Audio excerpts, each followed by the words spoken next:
Now our Walmart starting lineup.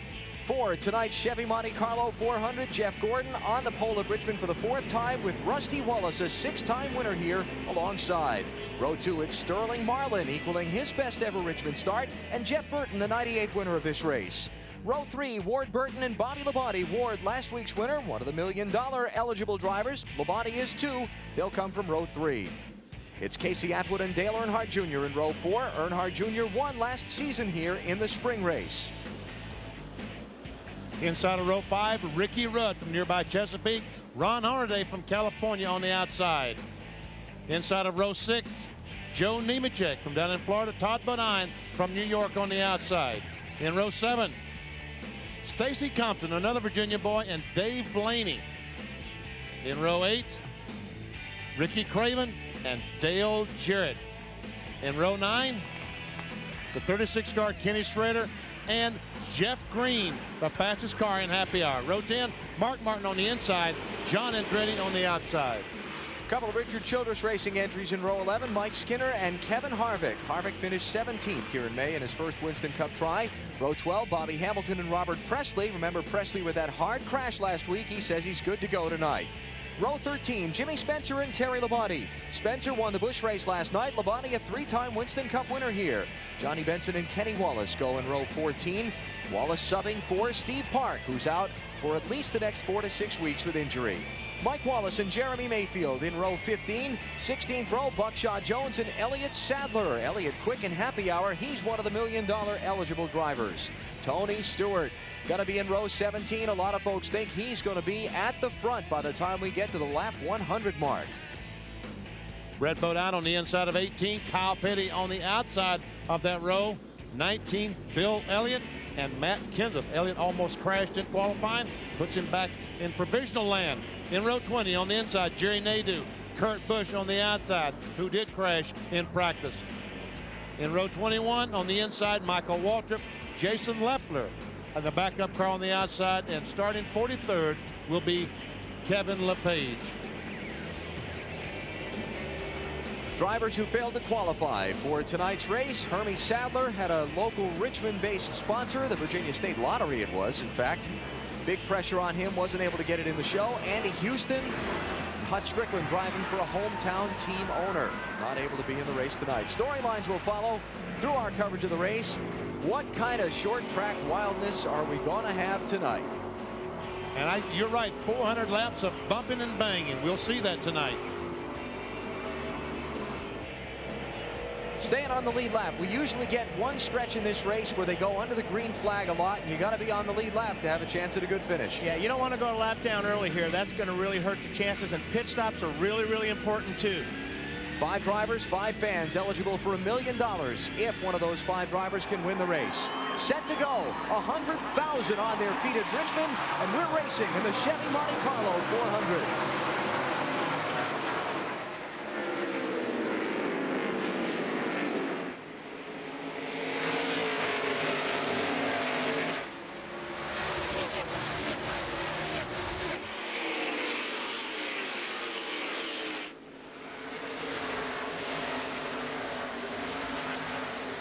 Jeff Gordon leads lap 1. Here's Sterling Marlin challenging Rusty Wallace for 2nd.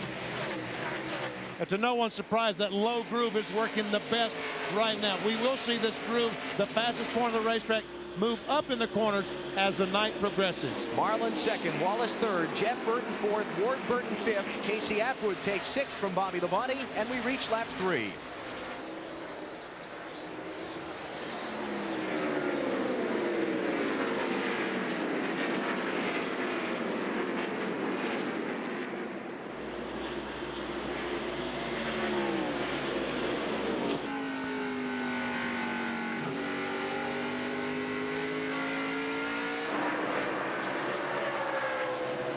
Man, Jeff Gordon is loving this as these guys battle for position.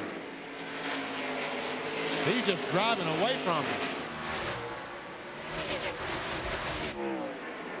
Behind Wallace and Marlin, the Burton brothers have exchanged a spot. Ward has gotten by Jeff to take 4th.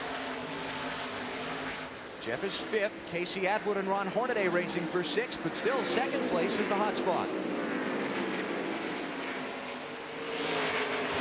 They keep trading the inside and outside. One lap, Rusty's on the bottom. The next lap, he's on the outside groove. And I'm surprised, you know, we saw the Busch race start out like this, but then the high line got really good, and I'm surprised it's taken this long for the Cup race as well. John Andretti's got a problem up in turn 4. He's off the pace. I think the left front tire is flat on that car. Sure looks like it. Andretti falling back. Couldn't get the pit road first time by. It happened too quickly. And we saw some of that last night in the Busch race as well. Left front is definitely down. Uh-oh. If that tire ends up in the groove someplace, and it did.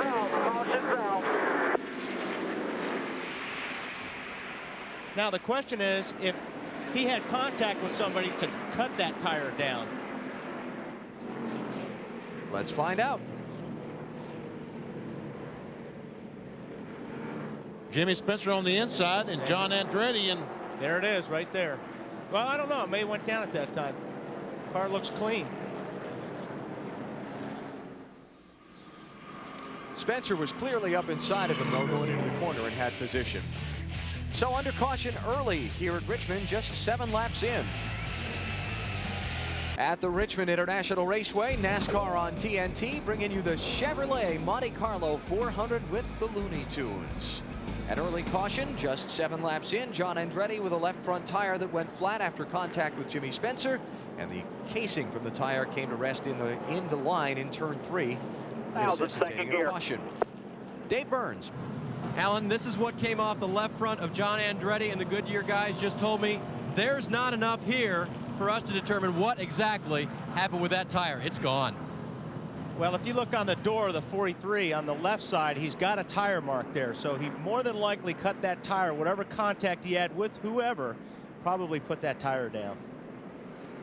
A couple guys toward the back end of the field have made pit stops under the caution. Michael Waltrip, Matt Kenseth, and Rick Mast have been in, all taking on tires. You see that tire mark there.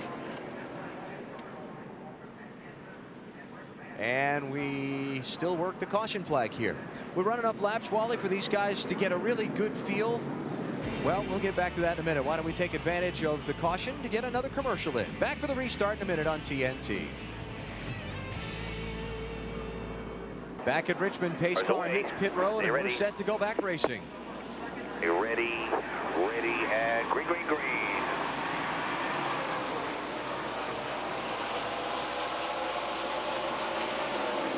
Ricky Rudd trying to get 9th from Bobby Labonte.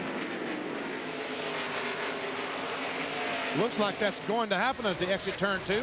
Here's a challenge up front as Rudd completes that pass. Rusty Wallace taking a peek at Jeff Gordon.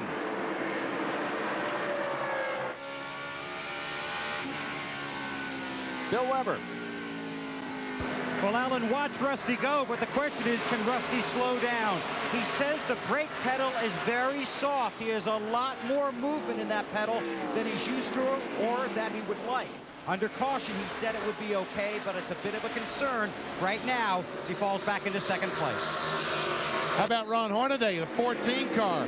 Started 10th in the Conseco car, just took 4th spot away from Ward Burton. Clear by 3, single file. And Hornaday already moving to the top of the racetrack. Well, maybe that's his advantage in the early going. There's a team that needs something good to happen for him tonight. 30th or worse in 12 of the last 15 races.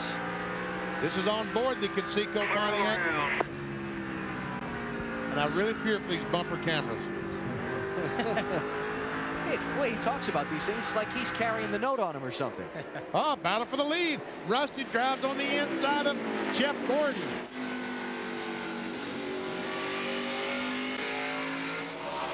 Behind them, Hornaday around Marlin for third as Wallace continues to get the lead. Outside.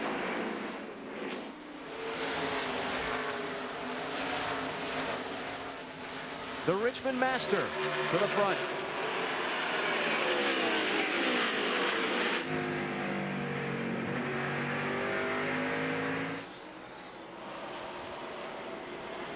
Looking farther back. Dale Jr. trying to get a spot from Bobby Labonte. Bobby slipping back. So Junior's now in the 9th position.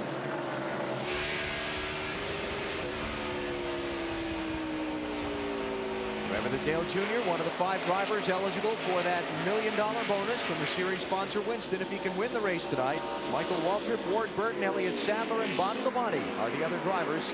You can note them easily on the racetrack by the bright orange rear spoilers on the backs of the cars. That's kind of the signifier for the fans in the stands here and folks watching on TV. Ricky Craven takes a spot away from Labonte. Puts him back to the 11th spot.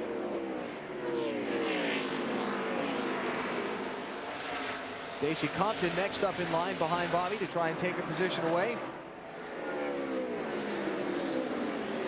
And Ricky Rudd working on Casey Atwood for 7th. Got him. Rudd's picked up a few spots here in the opening laps. Started in 9th, he's now 7th. But no one has picked up the spot. Ron Hornaday, well, maybe Tony Stewart. Of course, he's only picked up about 4.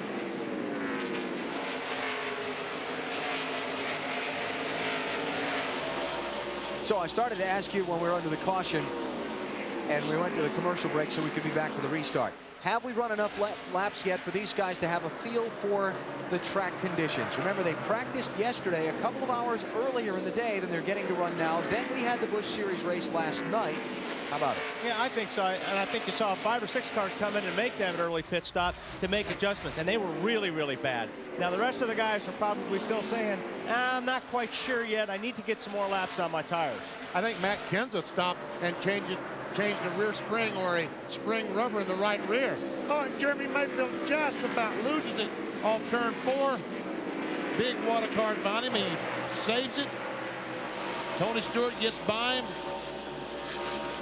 Kenny Wallace gets by him. But in the whole shuffle, it drops Mayfield back to the 30th position.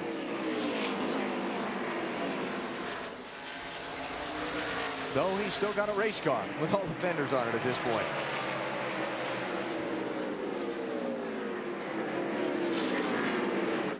Jeremy running so well last week at Darlington, close to the finish. Then got into the wall in the final laps. And Rudd moving again. Battle for 6th position. And Ricky's car is working really good. Caution, front stretch, Buckshot Jones. Frank, we're Very Buckshot, but in gear and go. Can't get it fired. Can't get it started. Second caution is out. Just 28 laps into the race. Now I think you'll see some cars coming in. I think they've got a better handle on it. You'll see some pit stops.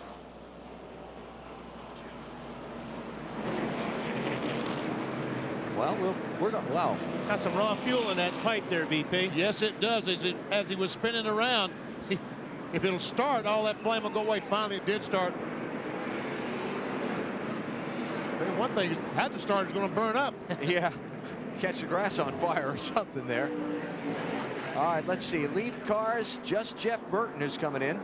Jeff in 6th position. I think you'll see a lot of cars towards the back come in. Next one back is going to be Joe Nemechek in 19th, Mark Martin in 20th, and a lot of the cars from them on back. So of the top 20, only one coming into pit. Marty? Yeah, Jeff Burton, and he was just complaining that the car was tight. They're obviously going to give up a lot of track position here, but they think they are much better on the longer runs, and they think that's going to be the key tonight. Let's go to Matt Yoakum. Tony Stewart said he needed a little help in the center of the corner, so they made a track bar adjustment. They also went down 1 pound on each rear tire. And Stewart's out of here.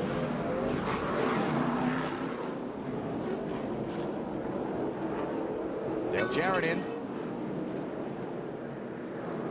Go. So 19 of the top 20 stay on the track. Only 6th place Jeff Burton comes in, and then those in the back half of the field. Different tire strategy schedules already. We'll see how that plays out when we come back. Back in the Richmond as the green flag waves, and we're underway once again. Rusty Wallace, Jeff Gordon, and Ron Hornaday, the top three. And check Hornaday out. He likes this running up front, doesn't he? I'm telling you what, that car's working good up there for him. Second place. Drove around the outside of Jeff Gordon. That's not exactly easy to do.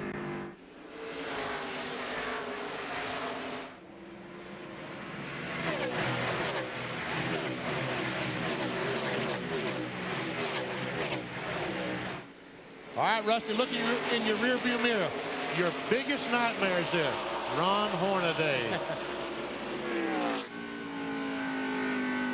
I'm not sure Rusty's going to make it that easy for him as maybe the 24 did.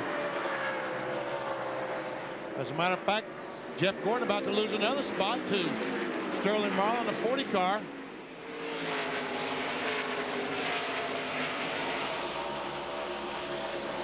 Farthest forward any of the drivers who pitted under the car. Oh, Contact. Gordon's in the wall. Right. The championship leader in the wall early at Richmond.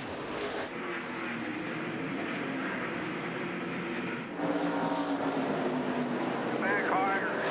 Right rear corner. Left rear corner. What a big moment that is. Wow. Boy. Lap 35 at Richmond. The point leaders in the wall. Racing for third with Sterling Marlin. Like garage, bro. Down here, we'll come to that opening. Is Jeff on the last opening there.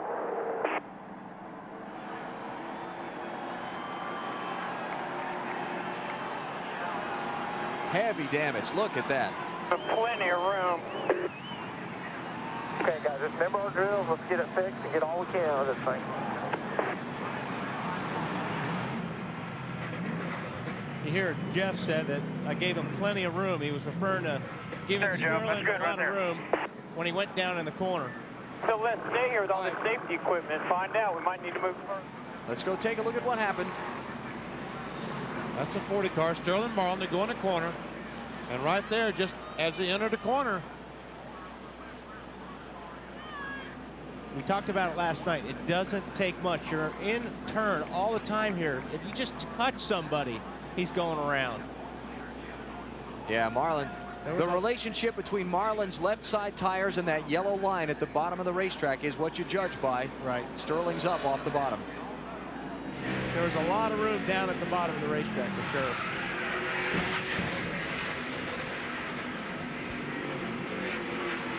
And I'll tell you another thing happens. Not saying it happened this time. Just watch here. When you're racing a guy getting down in these corners, you drive in a little bit harder than you normally would. And when you get in there and you get hard on the brakes, the car will push up the racetrack a little bit. I'm not saying that's what's happened, but it does happen here a lot. Dave Burns? Let me illuminate you just a little bit. Right before, just when we went back to green, Sterling was reporting in on his radio that he had what he called a late push. In other words, he would drive in hard, and then late in the turn through the corner, the car would push on him. He also radioed in after the incident. He said he just slowed down a little bit, and I got up into him. So, caution out, third time already in just 37 laps in this race, and it's the championship leader who's behind the wall with heavy damage. This is Jeff Gordon's car looking live as he goes up behind the wall back toward the garage area. Trying to make his way into where the team's heavy-duty equipment is to see what kind of repairs they can effect on that Chevrolet. And look at that crash cart in front of him with all the equipment they need to repair this DuPont Chevy. And they're going to need a lot. Asking him where to take it. They'll take it over by the transporter and go to work. We'll follow that story for you, but we're back racing on the track. Rusty Wallace leads Ron Hornaday, Sterling Marlin, now Ward Burton up to fourth, and Ricky Rudd fifth. Buckshot Jones down on the inside is a lap down, back in 41st place from his spin earlier. 14 car looks good. He's looking on the inside of Rusty Wallace. He's looking there.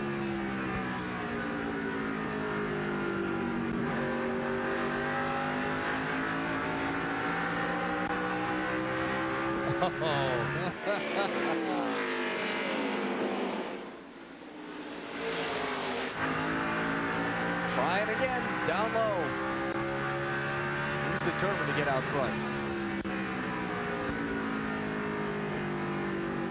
Rusty Wallace took his line away from him. Rusty Wallace moved up on the racetrack exactly the same spot that Hornaday has been running.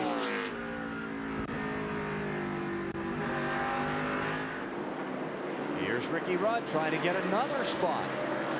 This is fourth place he's bidden on from Ward Burton, and Dale Jr. trying to follow him through. Dale Jr. started in 8th.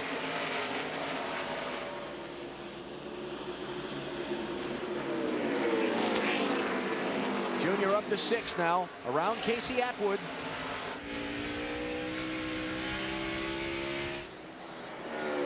Let's go to Matt Yoakum. Well, Jeff Gordon is surveying the damage. Jeff, something you normally see at the end of a short track race, not so early. Yeah, you know, I'm not sure what happened. I have to ask Sterling, but you know, I was just my car did take a little while to come in. It was really, really good. I tell you, I'm real happy with the way the car was working, and just took a while. And so Sterling was faster. He got to the inside. I gave him the inside. I was just working outside, waiting for my tires to come in. I don't know. We touched going in 3, and that was it. How bad is the car hurt? Will you be able to get it back out for points? Oh, you know we'll get it back out there, but it's not going to be much of a point stay today. I keep telling you guys, man, it ain't over yet. Well, he came in with a 342-point lead, but that will take a hit today, Alan. Now the pressure being on Rudd, Marlin, and Jarrett to try and have a good finish, if not win, and gain the most points they can, taking advantage of Gordon's troubles. You know they're sitting up in that seat, BP, a little bit taller, knowing that points leader is in that garage and that they can make up a lot of ground tonight. That is right. They're on that accelerator just a little bit harder. Kenny Schrader on the outside, the 36 car. Schrader started back in 17th, is up to the 8th position. Last 3 or 4 races, Schrader has been a dominant car. I talked with Newmore's crew chief this morning, and he said they found something in their shock package that Kenny really likes. He thought they'd run well tonight. Talking about Ricky Rudd and championship, we talked with Ricky earlier this weekend about what he and the 28 have to do to get back in the fight for this title. He has those same couple of races in a row, mechanical problems that I had. Then all of a sudden, well, we're right back in the thick of things. So we still have like 10, 11 races to go. He's going to have some problems. Hopefully we won't, but realistically we're going to have problems. But you know, it's not impossible for us to win this thing. But mathematically, I think it's impossible. If we both finish the season without any mechanical problems whatsoever, then the championship's already settled. But you know, our only hope is that he has some problems and we don't. Well, there's some hope. That's what he got. Rudd working hard on trying to get that 4th position away from Ward Burton. What's this been, about 7 laps now? And the problem with it is you know, with Ricky down on the bottom of the racetrack, where he needs to be is he needs to let the car drift up right there. And when the 22 car is there, that's when you lose a little bit of track position. Now the 28 will gain a little bit getting into the corner here. But it's getting off the corner. When you got to pinch the car down, it makes it tough to make that pass. Dave Burns. And Alan, earlier they were talking on the radio, the 28 guys were about running the high line that the 14 car, Ron Hornaday, was running and ran last night in the Busch Series race when he finished 11th. And so it appears that now if Ricky can make the pass, which he did, that he can get back up in that high line and run where he was quicker. Looking down on Richmond International Raceway from the U.S. Army Skycam. United States Army, the Army of One. Now, just a second ago when we had that shot, the 22 car Ward Burton actually pointed out the window to Dale Jr. that, hey, if you're going to get me, I want you to go down low.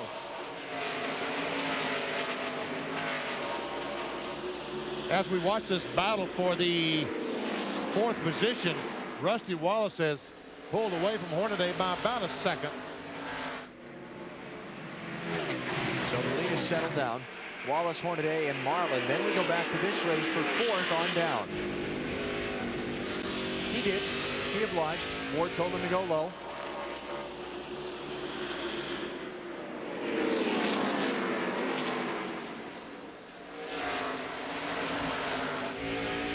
It's one of the great things one of the great things about this track. The two lanes are equally as fast. You can race side by side all night long. But the problem is being down low, if you're down there lap after lap, you're actually abusing your tires more than the guy on the outside. You heat the tires up more because you're pinching the car down. So you're putting more heat in the right front tire.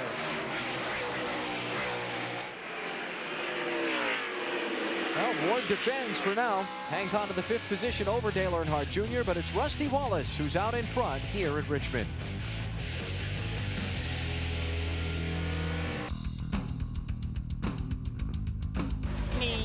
What's up, Jeff? Hey, yeah, give me old 1-2. Give me old what for? Surely they know. This means war.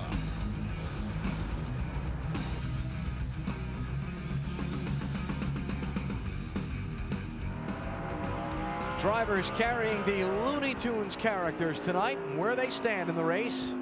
9th, 11th, 17th, 20th, and in the garage. Bugs Bunny ran to his hole on the 24 car. He is in the garage. Yeah. So Gordon right now behind the wall getting repairs made to his car after a lap 35 crash that you saw with Sterling Marlin. This while Ricky Rudd runs 4th, Marlin runs 2nd, and Dale Jarrett runs 27th. And you can see Rusty Wallace, the leader of the 2 car. Sterling Marlin at 40 has taken the 2nd spot away from Ron Hornaday. Interval 1.38 seconds from Wallace back to Marlin. And Hornaday has fallen another 2nd farther behind them. As you look down on the gap, there it is. There's Hornaday.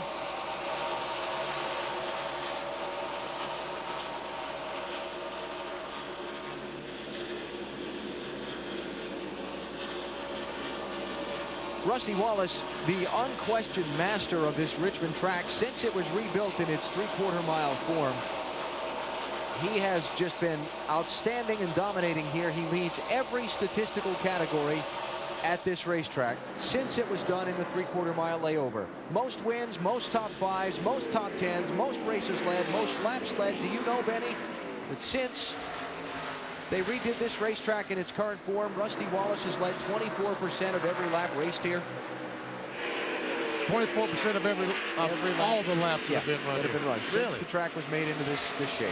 He's definitely the dominant car. We see Rusty Wallace pulling away from Sterling Marlin, about a 1.5 in front now.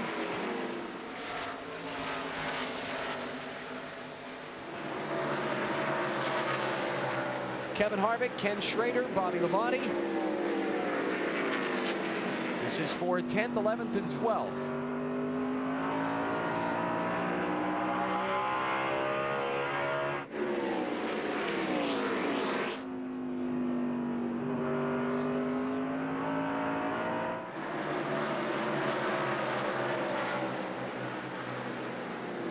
Labonte and Schrader continuing to work on the 11th position. Dave Burns.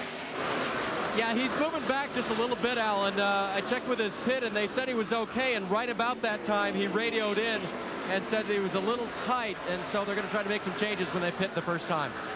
All right, so that's the update on Ken Schrader. I started to talk a minute ago about the conversation I had with his crew chief, Newt Moore, earlier today down in the garage. He said a couple of weeks ago, they hit on something. They hired a new shock specialist, and they hit on this combination that Ken really likes the feel of, and it's reflected in their racing the last couple of weeks.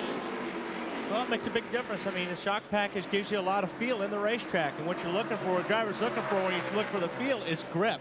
So if that's helped Kenny, that's going to give him a lot of confidence. This is 9th place.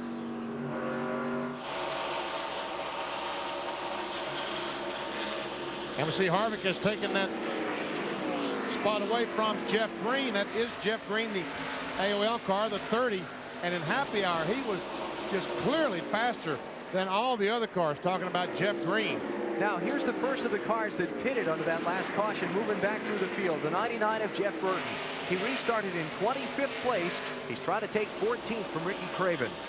And Tony Stewart, the 20 car, is following Jeff Burton. He also made a pit stop, a chassis adjustment, and 4 tires. So we're at lap 72 now. These guys, 73, make it. These guys who have not stopped up the front. If this is a long green flag run, how far can they go? I don't know. To be honest with you, Alan. Well, I'll tell you. How about here comes the math. Here comes the math. How about lap 110? Okay. Is what most of the people were telling me would be the farthest they'd want to run. Maybe not pitting under that caution could turn into a mistake if this goes green for a while. Well, I agree with you, especially if some of these guys take 2 tires, even that they may have to be forced to take 2 tires. Battle for third position. Hornaday, after that fast run to begin with, has fallen back. Ricky Rudd trying to take that away. Hornaday was battling for the lead just a few laps ago, and now he's battling for 4th.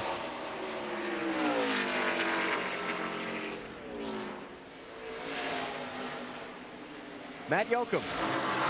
About 10 laps ago, Alan, Ron Hornaday came on the radio and was talking to his crew chief, Donnie Radis, that the car has become tight entering the corner, so he was playing with the brake bias, trying to free it up a little bit, but his biggest concern is how the rotors look compared to the competition. So his spotter, Skip Eiler, was eyeing Hornaday's rotors. He said they were glowing, but not any worse than the 40 car.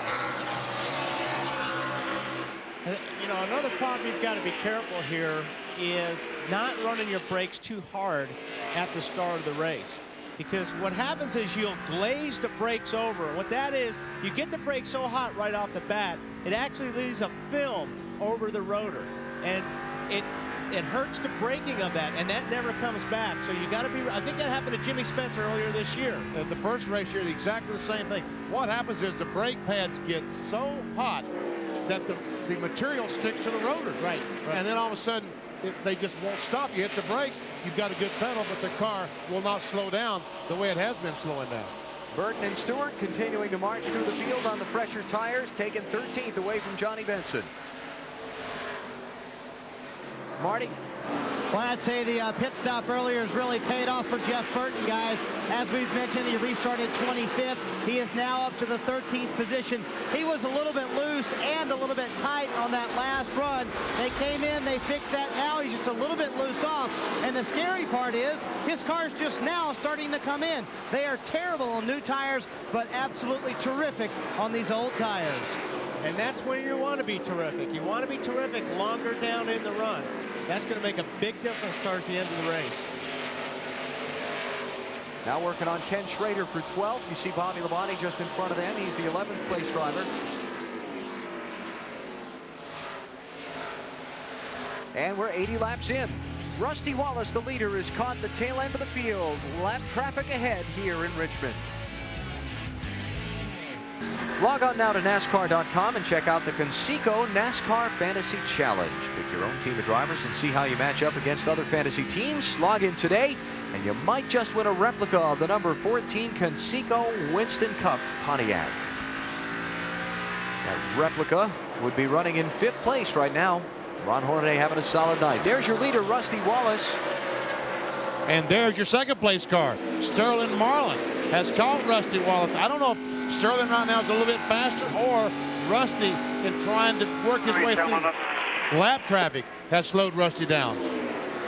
He's been in some very heavy traffic here these last couple of laps around. He's put Buckshot Jones another lap down, Mike Wallace, Jason Leffler. And would you believe Mark Martin is a lap down, 88 laps in Richmond. Dale Earnhardt Jr. on the move. And Hornaday is about to lose another spot.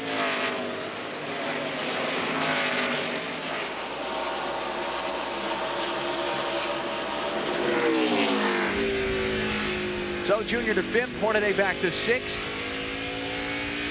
And the guy that we haven't talked about that's now in 4th spot is Jimmy Spencer. And he's duplicating his great run in May with another great run here tonight. Can't forget about Jimmy, because Jimmy never forgets. Bill? Very good, Alan. You know, Spencer's had great runs the last 2 weeks, too. In fact, Liz talked about it on the pre-race show. At Bristol, had a good run going, broke a motor, had a good run going at Darlington. blew up, had a good run here last night and won. Spencer's in a car that has 2 top 10 finishes already this year. I heard something very funny on the radio a few minutes ago. They said, Jimmy, just be patient and you'll get to the front. That's a new strategy for Spencer. Never work, Bill. That will never work with Jimmy Spencer. Scoring serial on Jimmy, steadily picked his way to the front. And you saw the lead change while Bill was giving us his report on Spencer. Sterling Marlin has overtaken Rusty Wallace and gone to the point. 3rd different driver to lead. Jeremy Mayfield going a lap down. What was that? Was that some smoke from Brett Bodine's car? Yes, and we see the Ford car has made some contact with the outside retaining wall. Caution. Caution's out. Now watch Michael and all these guys race back to the line. Sterling didn't give anybody anything. That's how he's supposed to do it, according to you guys, right? According to me. Yeah, I agree with MVP? You go for that? I go for that. Got to pick that thing up, boys. The wheel comes off easier.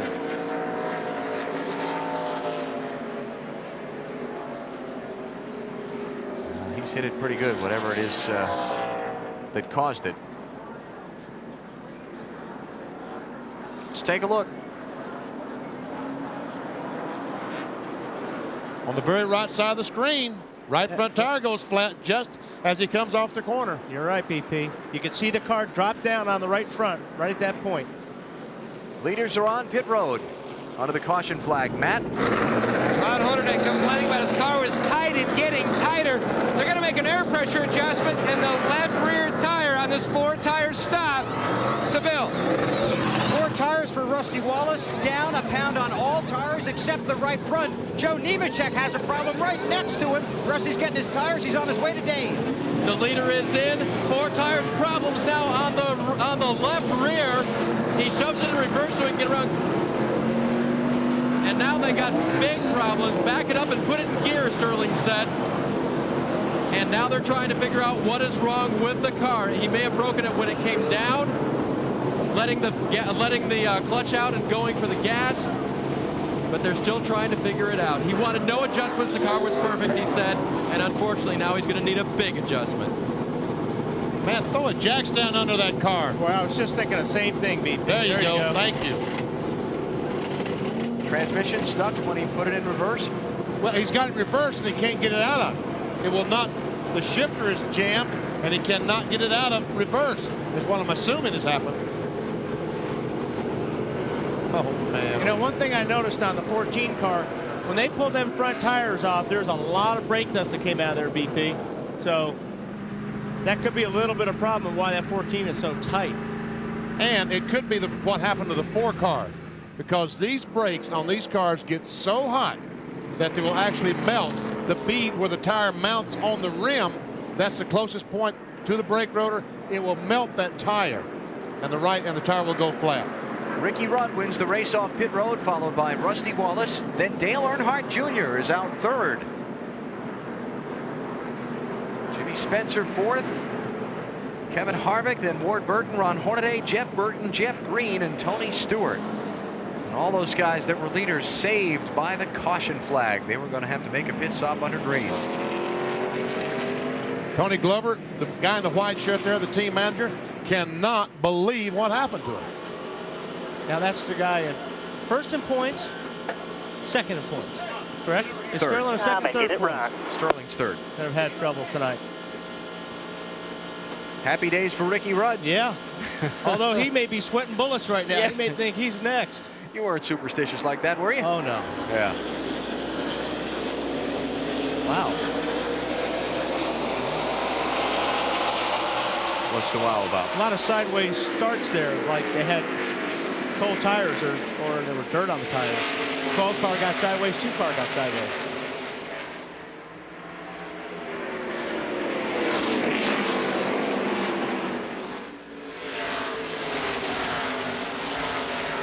All the guys a lap down trying to get one back from the leaders, but it's not going to work because Ricky Rudd is gone.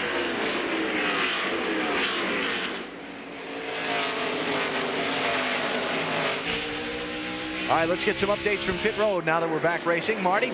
Yeah, Dale Earnhardt Jr. on that last run, guys, a little bit tight in the center. They took half a pound out of the right front tire. The car is outstanding, and they have a million reasons to want to win tonight. They look very strong.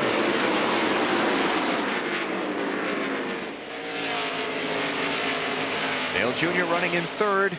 Started the race in the 8th position. Talked to him at the driver's meeting tonight. Said, how's your car? He said, man, it's okay. He looks pretty darn good right now, doesn't it? Rusty Wallace, we can see 2/3 of a second behind the leader. He's getting a strong challenge from Dale Jr. And we see Rusty losing distance to Ricky Rudd. Looking at our Williams race chase.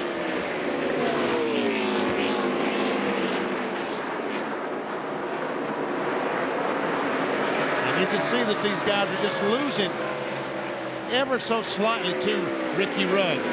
Dale Earnhardt Jr., great corner up in 3 and 4.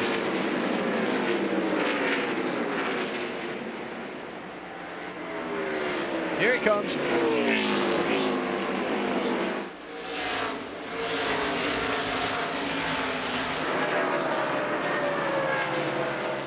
While we watch this race for second place, let's hear from Sterling Marlin, who was leading until he came down pit road a minute ago, Dave.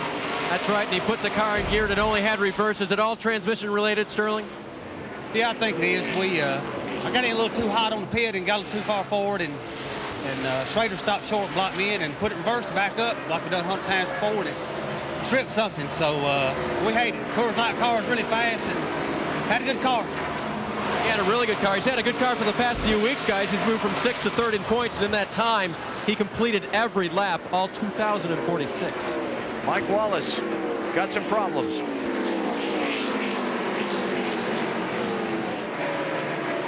He's shaking the car back and forth to see if everything's in one piece there. Or?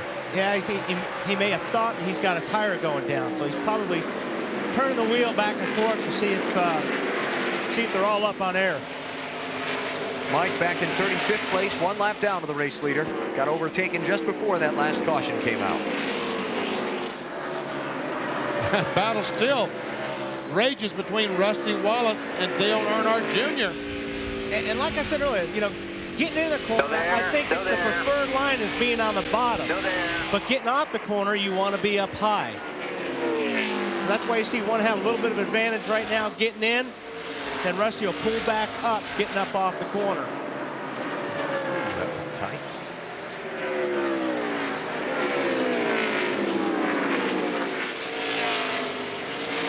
And Junior's making this pass 1 foot at a time. He finally clears Rusty Wallace.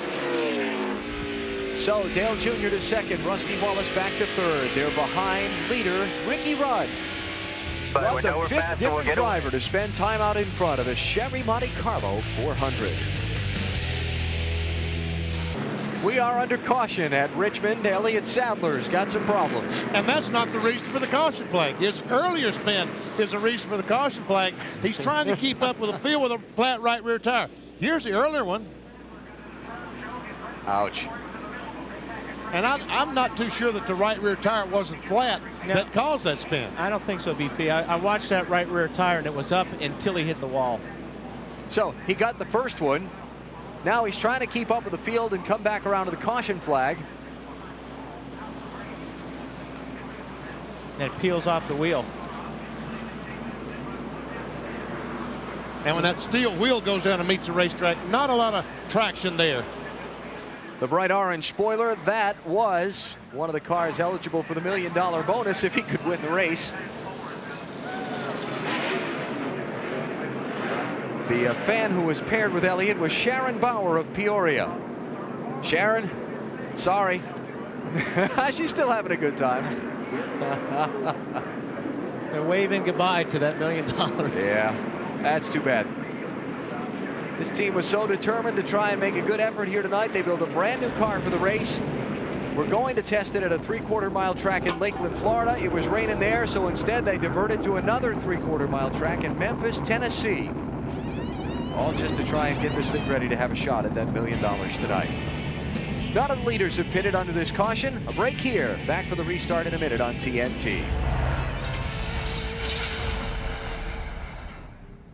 Just gone back under the green flag here at Richmond. Ricky Rudd, Dale Earnhardt Jr., Rusty Wallace, Jimmy Spencer, Ward Burton. They are the top 5. And a battle for the lead as Junior looks on the inside of Ricky Rudd. Could not. Why have we got a spin? Mike Wallace right up through traffic. More scattering. Hornaday is spun. The rest of the field is stopped in the cloud of smoke.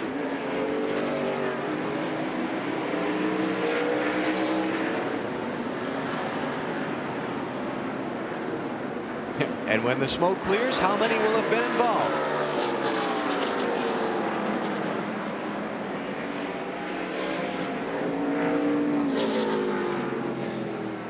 Looks like just those 2. Oh, that was lucky. All right, the 7th car, Mark Martin is right behind him. Come off the corner. And right there, some contact between Mark in the 6 and Mike Wallace in the 7. The 7, Mike Wallace just nails the gas trying to get the car to do a 360. It did one, but the nose hit the wall. See the 20 just barely get through. Watch Tony Stewart in this.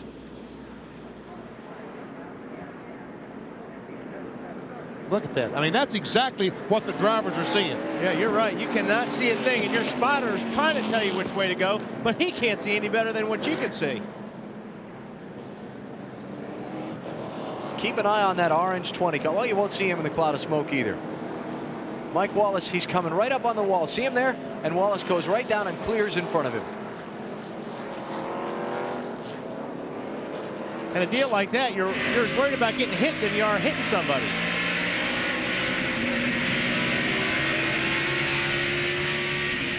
On board with Mark Martin, you saw that great run he had and got in the back of Mike Wallace. Watch Hornaday, he gets hit.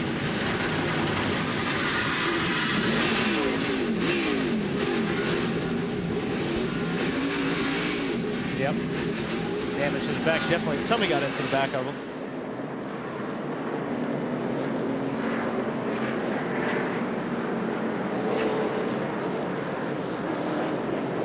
Let's get a pit report on Dale Jarrett from Dave Burns.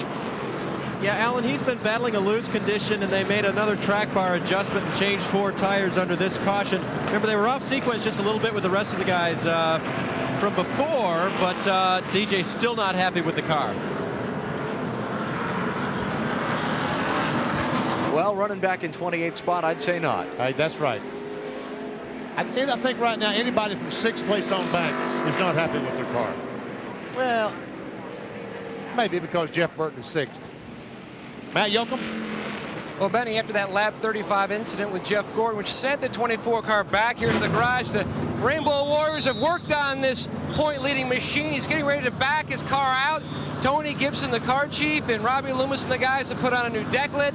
They pulled away and cut away a lot of the damaged sheet metal. They braced up the fuel filler neck so that it won't bounce around, and they can put fuel in the car to try to log laps. But Gordon just fired the car. He's putting his helmet and gloves on now. They are about 3 to 5 minutes away as Steve Peterson and Robbie Loomis are looking over that fuel filler neck.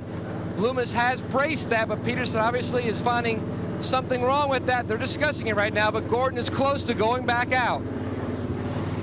And Peterson's trying to do, he's just trying to make sure, BP, that this car is safe enough to return to the racetrack. If that car takes another hit, it's awfully vulnerable to have a fire or something wrong like that. So. And obviously that Peterson has figured out that it's not safe enough because we heard Jeff Gordon turn the engine off. Back under green.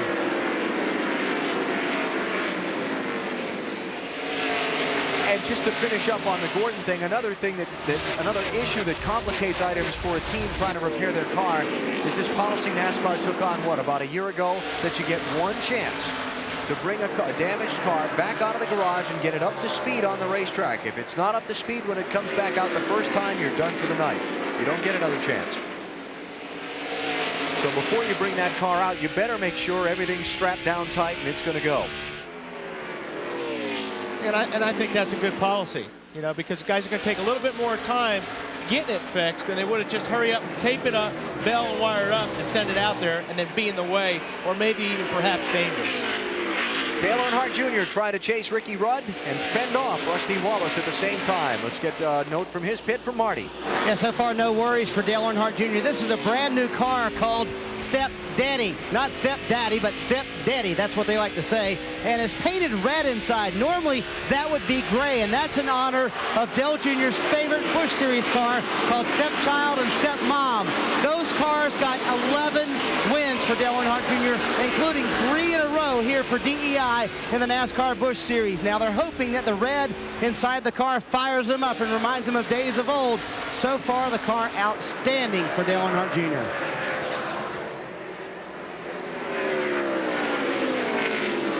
Junior right now settled into second spot, holding off Rusty Wallace, but losing a little bit of ground to Ricky Rudd as we look down on the Richmond International Raceway, courtesy of the United States Army Skycam. Be an Army of one. There are 212 ways to be a soldier. Find out more at GoArmy.com.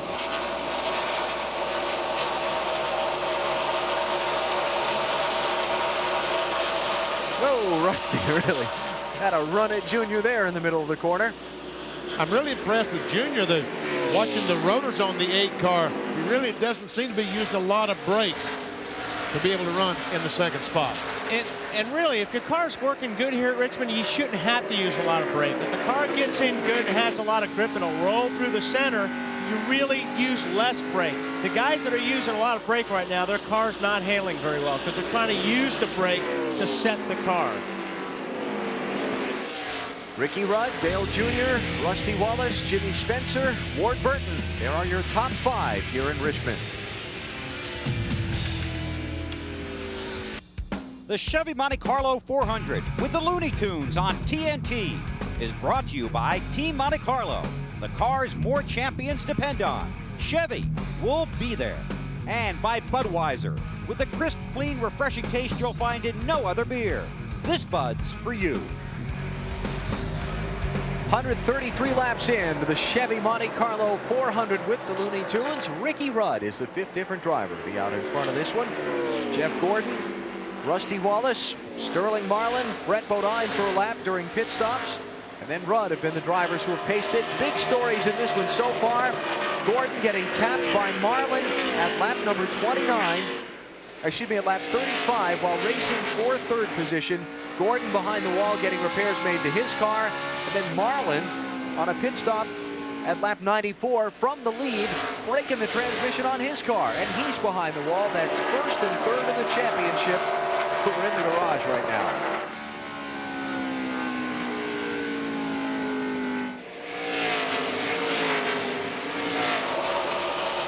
Bill Weber. Well, Alan, during the most recent caution period, all the teams were warned on the NASCAR frequency. It's 9:15, the penalty box is open. This is your only warning.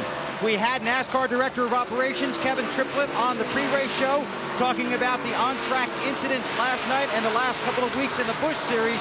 But you have to be certain of one thing. NASCAR is watching the Winston Cup guys even more closely. They're more experienced, better drivers, better performance, and more patience is expected from them. The penalty box door is open. What happens if someone makes contact with another car in front of them and NASCAR deems it to be irresponsible? They will bring that driver in that made the contact and he will sit for a couple laps. And the bottom line is that will be a judgment call on the NASCAR race control officials' part. They make the call from here in the tower. Was that rough driving or was it incidental contact? Was it pass interference? Was it not? Same concept. Every sport has got to have a referee. Now let's check Rusty Wallace and see what kind of RPMs he's turning. The front straightaway is really where they use these engines up. Watch this, 70, 85, 6, 9,100 RPMs. It's probably 300 or 400 more RPMs than the backstretch. We saw 91. Let's see what we see in the back. 8,700 RPMs. Exactly 400. I did good. What kind of mile per hour down this front straightaway? The fastest part? 146 miles per hour before he slams on the brakes and turns left. Told you all about Rusty's superlatives here at Richmond and how much he's dominated at this track. We talked with him about that earlier in this weekend, and he said one word here for him: confidence. When I go to Richmond, I feel like, hey, this is a track I'm going to win. And when I go to the rest of the racetracks, I go there to win, but I'm thinking, man, there's a lot of hot rods, you know, we got a chance to win this track. But when I go to Richmond, I'm thinking, you know, I've won here 6 or 7 times, and I'm probably one of the favorites to win here. And I go there with a lot better mental attitude when I go to Richmond. Hey, Rusty's car's tight. Real tight right now. Looks tight. Tight as a hair shirt. Are you sure it's tight? What was that line? Tighter than a hair shirt. In fact, Sterling Marlin has repaired the transmission on his car. What's a hair shirt? I'll let you think about that one. I thought about it. I don't like the mental image.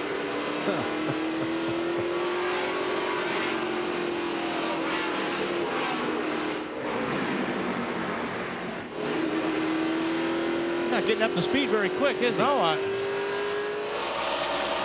And here comes Jeff Gordon. Been in the garage since lap 35. We're at 143 now. Saw a new deck lid on the DuPont Chevrolet. I would hope so, because the other one is badly mangled. 107 laps down for Gordon, 48 laps down for Marlin. Minimum lap time that they have to run here tonight is a 25.31 second lap. Battle for the 5th position, and Kevin Harvick, the 29 car, takes it away.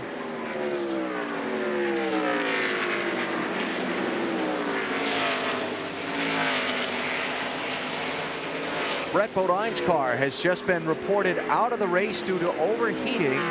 Mike Wallace's car is in the garage as well. Kevin LePage and Elliott Sadler also both off the track. Tony Stewart started back in 33rd position. He's closing in on 6th spot. Walking through the garage here this afternoon, talking to the mechanics. Who's the favorite to win? They all told me Tony Stewart is so fast. It's unbelievable. But it's about to be lap 150, and he's not leading. Matt? Alan, after his first pit stop on lap 29, he's been climbing about 10 spots every 25 to 30 laps. But like you mentioned, his prediction of lap 150 of being in the lead is probably not going to happen. He's had trouble, his car a little bit loose. About 10 laps ago, he wanted some confirmation from his crew chief, Greg Ziminelli, who became a new father on Wednesday, about which way to turn the brake bias, because he wasn't exactly sure, but he's not going to make the lead by lap 150. All right, let's see if Tony Stewart is running, if gaining on Ricky Rudd or losing ground. We 5.16, 5.17. Now he's lost some ground as he went up to pass the 21 car. The lap car, you can see that he cost Tony Stewart about 1/10 of a second.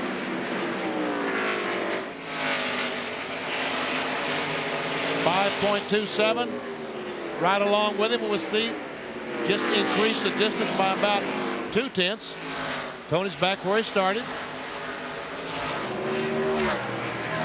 Nice little wiggle there coming across the start-finish line. So it looks like that Tony Stewart right now is about 0.05 of a second per lap slower than Ricky Rudd. Tony, you don't want to turn that brake bias to the right, because clockwise is more rear brake, and if you're loose, it's going to be worse. Stewart hanging out in 7th spot, trying to get 6th away from Ward Burton, which he will do with relative ease. And he just blew by Ward. Gordon back on pit road. What color do you think that car is, Benny? I don't have any idea, but I was really looking forward to seeing this car under the lights and seeing it change colors and what have you. And all right, come on, take a guess. What color is that car? There is a name for it. Good there. I have no idea. Absolute Purpline Prism. That would have been my second guess. That would have been my second That's guess. the official name for that color. Blue would have been the first one. Matt? Well, I can't give you the name of the paint color, Alan, but if you wanted to paint your own car or your Harley, it's $1,500 a gallon. How about those numbers, huh? No thanks. You got a Harley? Painting the tank and the fenders on my Harley with that stuff would cost more than the bike did. Man. So Gordon now 111 laps down and headed back out on track. Going to be a big hit in the points for him tonight. Good thing he had a big lead coming in.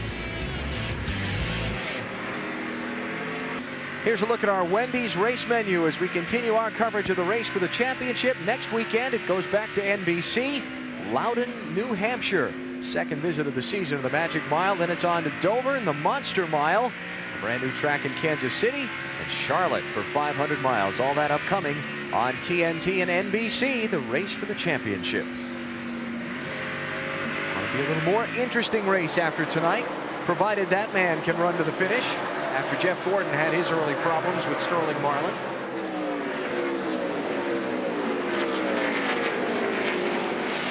Got a new guy chasing Rudd. Rusty Wallace has moved into second about 10 laps ago.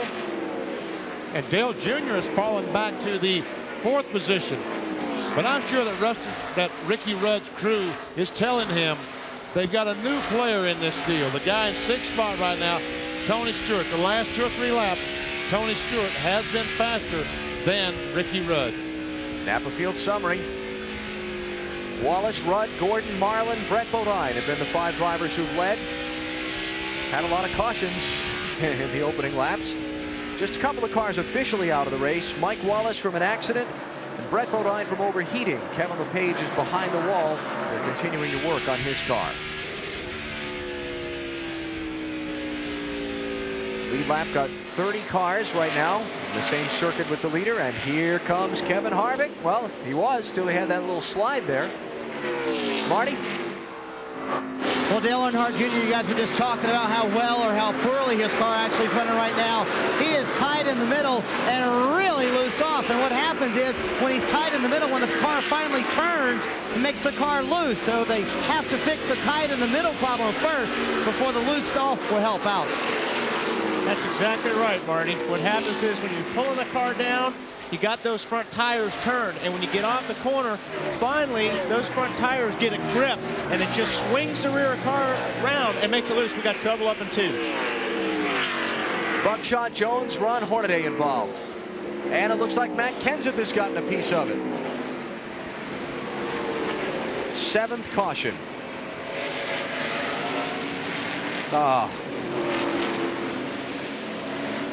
Here they come, back to the caution. And Rudd holds the lead. What a shame for Hornaday. Sure was. Had a great run going. We see a little fire under the hood as he tries to get the car to a fire extinguisher. To a fire extinguisher. Now we see the fire under the car. Not very happy with the 44 about the looks of it. Okay, last night when 2 guys who were involved in an accident parked next to each other, it got kind of interesting on the track. This doesn't look like it has the intensity. No, I don't think so. I think right now that Ron Hornaday, as we see him taking his gloves off and getting ready to get out of the car, I just think he's too disappointed right now to do too much of anything. I believe he may have a conversation here.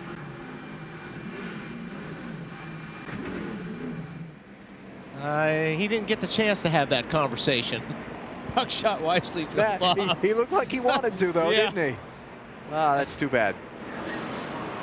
Ron had a great run going in the early laps. That car is a mess. Ran real good last night, too, in the Busch race. Buckshot Jones has taken his car into the garage area. Don't look, Ron. You're not going to be happy what you see under there. And Matt Kenseth, the 3rd car involved. Pit road is closed, so we'll take a commercial break here. Come back for the pit stops and the restart on TNT. At the Richmond International Raceway, under caution once again, 7th time in the Chevrolet Monte Carlo 400. Watch the 17, Matt Kenseth. As Hornaday is spinning down the racetrack, Kenseth tries to go between him, the inside wall, and Hornaday, and mostly Hornaday. Let's see what happens here. We got him going down on the inside of the 44. It's just hard to tell from that angle what if 44 came down on the 14 and the 14 slid up into him. The 14 would have been fine if Kenseth would have missed him, though. Yeah, I don't think they had much damage at all. Matt Yoakum. Kevin Harvick was the first car of the leaders that hit his pit box. He says his car was extremely loose, but his crew chief Kevin Hamlin says, but you're very fast. He says, yes, but I can't pass anybody. Air pressure adjustment in the right rear. To Bill. Air pressure adjustment for Rusty Wallace to put the car back where it was. They got a plastic bag off the grill. He's away to Dave. Here's for Ricky Rudd, no changes. He's out of here. He is beaten by Rusty Wallace. Let's go to Marty. Dale Earnhardt Jr. came down pit road. He said, I have a real bad push, but don't fix the loose off problem. Help me turn the car. Half or a pound out of the right front, a pound into the left front, pound into both rear tires. That should help him have more forward bite and up on the track bar. A host of changes for Junior. Because of that, he lost a position on pit road. Did you see that Rusty Wallace crew pull that 13.5? I'll tell you what, that is a pit stop, boys. You guys did great. They trying to get in my pocket, aren't they? Man. Wallace, Rudd, Spencer, and then Harvick and Earnhardt Jr. try to decide who got off pit road next between them. NASCAR on TNT from the Richmond International Raceway, where the Chevrolet Monte Carlo 400 with the Looney Tunes is under caution for a 7th time. Let's check in the garage area with Liz Allison. Ron, you had a great run going out there. What happened? I had a real good car. That run we got extremely tight, and I started putting some rear brake in it, and Buckshot got up in the marbles up there, and I went off in the corner. When I hit the brake, the back of the car came around, and I actually slid straight into him. My own fault. I hate to see them tearing up all them race cars. We definitely had a good car. These guys pretty good. Put a good car under me, but just our luck's going. I just hate to see the other cars getting wrecked with it. This thing's got to turn around for us. Well, looks like you're walking into the NASCAR trailer. What's the reason for that? I don't know. They asked us to come over, and I'm sure they're going to park us, but it'd be the best thing to happen to it. We tore the car up pretty good, and you know, the first start put us behind us. Everybody checked up. Lap car got into somebody up there, and it turned us around. We weren't even involved in the accident. We just got spun around and put us that far back. So track position was everything, and just put a bad set of tires on. I guess got really extremely tight, and I'll take blame. The car that was running great has had a bad turn tonight. Alan. Hey, BP. Remember we had that camera right up in the nose piece of Hornaday's car? Yeah. Remember you said it wouldn't make the night? Oh, yeah. Check this out. There it is. That's the camera I'm talking about. Oh, we got a little damage there. As he goes down, what's Kenseth? Goodbye. Goodbye. They can fix that, can't they? Oh, yeah. Hello, Mr. Insurance Company. I've got a question for you about this camera I own. I bet we doing 90 miles an hour. Ooh, these boys are acting better than you, Putty Cat.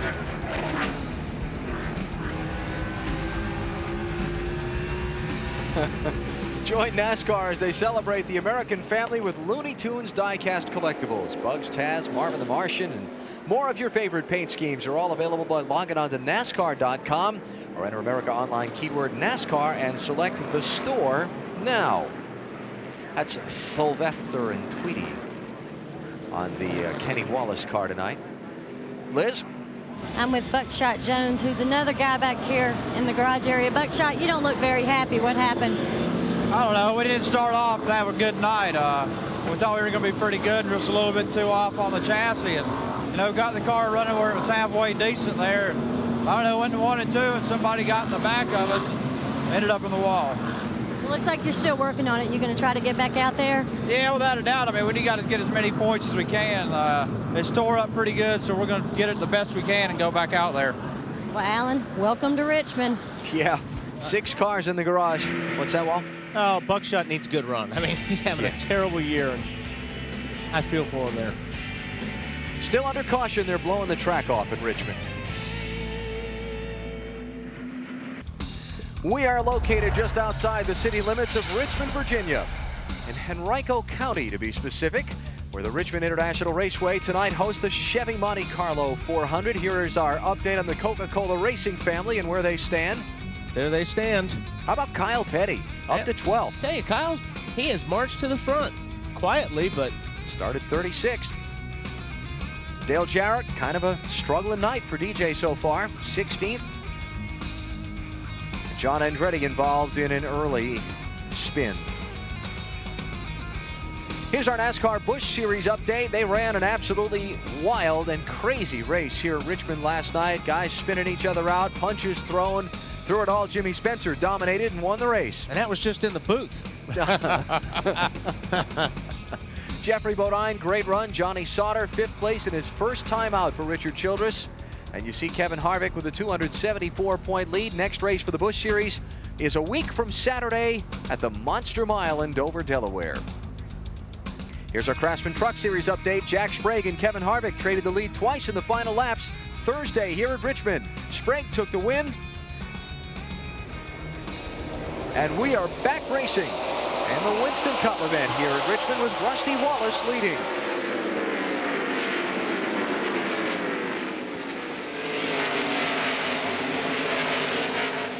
Mark Martin's 28th place, first car a lap down, trying to get back on the lead lap. That's Jimmy Spencer. Third place car on the outside of Mark. Clears Mark. Martin takes off after Ricky Rudd.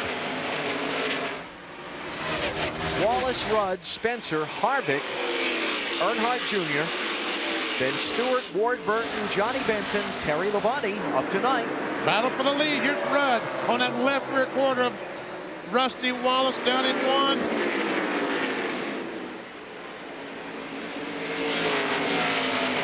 Man, that 28 is on the bottom. Hooked up down there.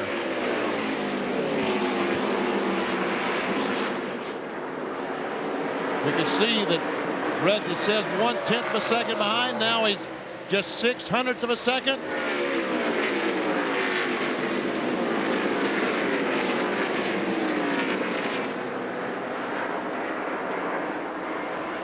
And check it out, side by side down the back. But Rusty Wallace prevails once again. It's like you were talking earlier, Wally, that Rudd's car just needs the whole racetrack. Yeah, he gets in really good. He gets through the center good. But in order to jam the gas on the middle off, to keep that momentum going, you need to let the car slide up to the wall. If you hold it down on the bottom line, you actually scrub speed off, getting off the turn. But Ricky Rudd realizes that he needs to get by Rusty Wallace while these tires are nice and cool, and he's got some kind of grip on the bottom of the racetrack. That's why he's trying so hard.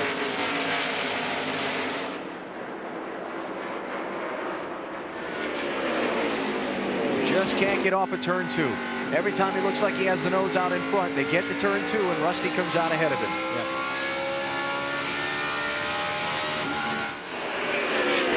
And you know, Ricky's only hope right there is that maybe Rusty drives it in a little bit too deep and slides up the racetrack, and Ricky can get that half-car advantage getting through the center and then pull up off the turn. But man, Rusty just right now has got his car working a lot better than he had it earlier.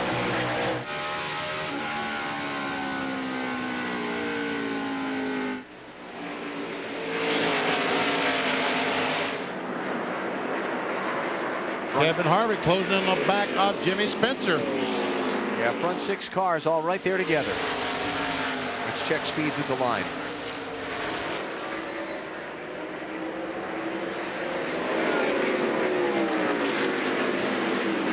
Looking pretty good for the top 2. But meanwhile, Harvick's on the inside of Spencer. Could not make it, had to back off. Now, based on the last run, I think Tony Stewart's car was the better of these 6 cars after they've got a bunch of laps on their tires.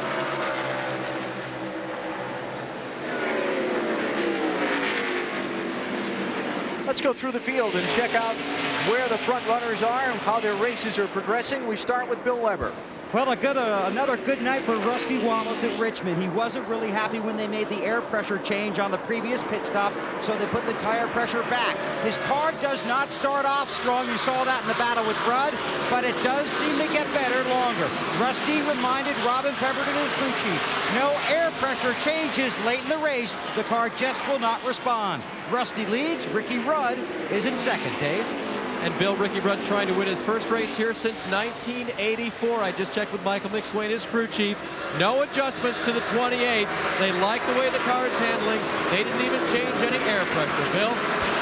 Jimmy Spencer is having another great run, third week in a row. Can they finally make it pay off? His car gets loose deep in the run, but that's Spencer's style. So they didn't make any changes on that last stop, except for 4 tires and fuel. Jimmy Spencer, another strong run. He's got the 8 right on his bumper, Marty.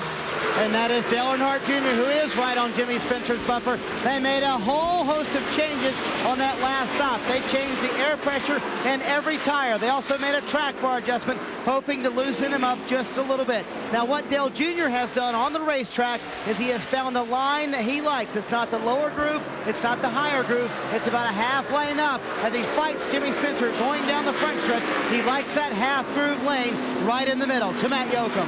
And Dale Earnhardt Jr. just took away the 4th position from Kevin Harvick. Harvick says his car is good, but he still cannot pass even after that air pressure adjustment in the right rear. Back in May, he finished 17th, 1 lap down. He said when he came back here, he wanted to improve on that because this place had his number. Also, Tony Stewart is riding in 6th. Wally Dallenbach was right. After about 15 or 20 laps, the 20 car of Stewart really seems to come in. The problem for Stewart right now, though, is he's got radio trouble. They've gone back and forth between their first and second radio, but the team is having a huge difficulty hearing Stewart. A lot of noise on the radio. To Marty.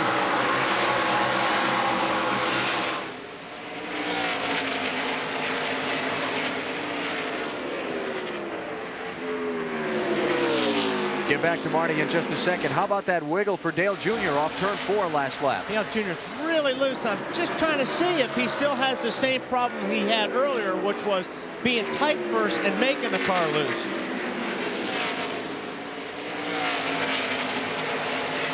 That what it looks like to UBP. It looks like he's got the car turning, and it's really leaning over, getting off the turn.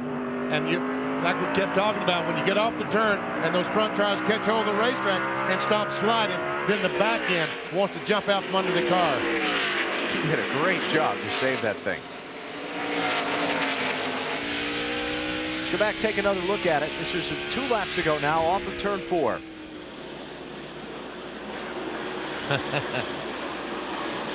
Back and forth, that slide. And that doesn't look big, but believe me, folks, from inside that car, that was big.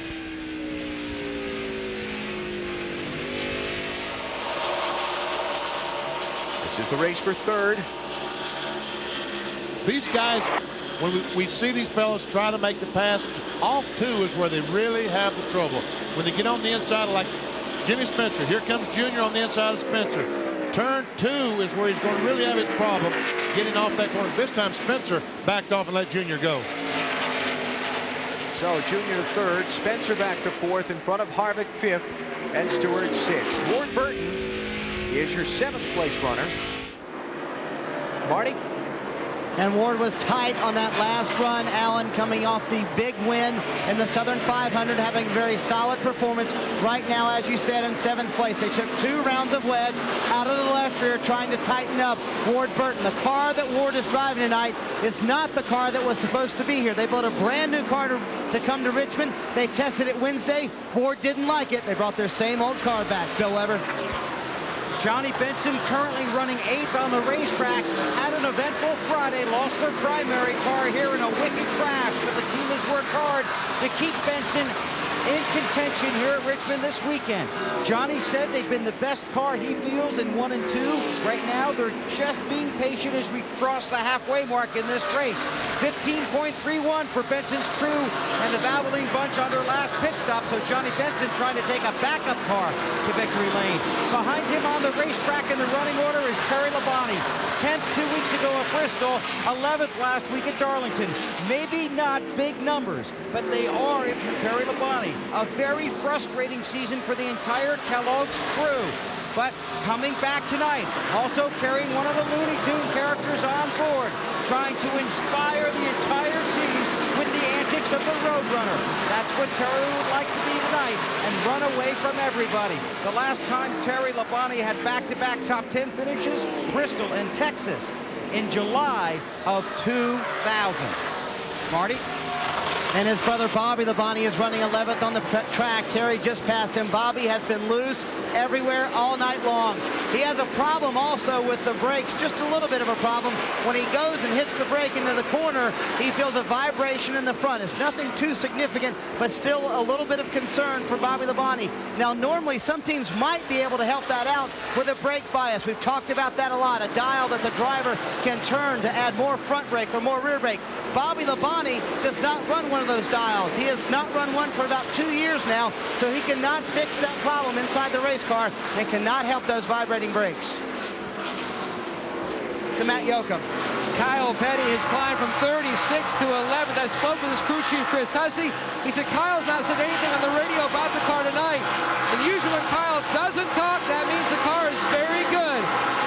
Still no adjustments on this 45 car. Tonight he picked up his first career win here in 1986 on the old track configuration.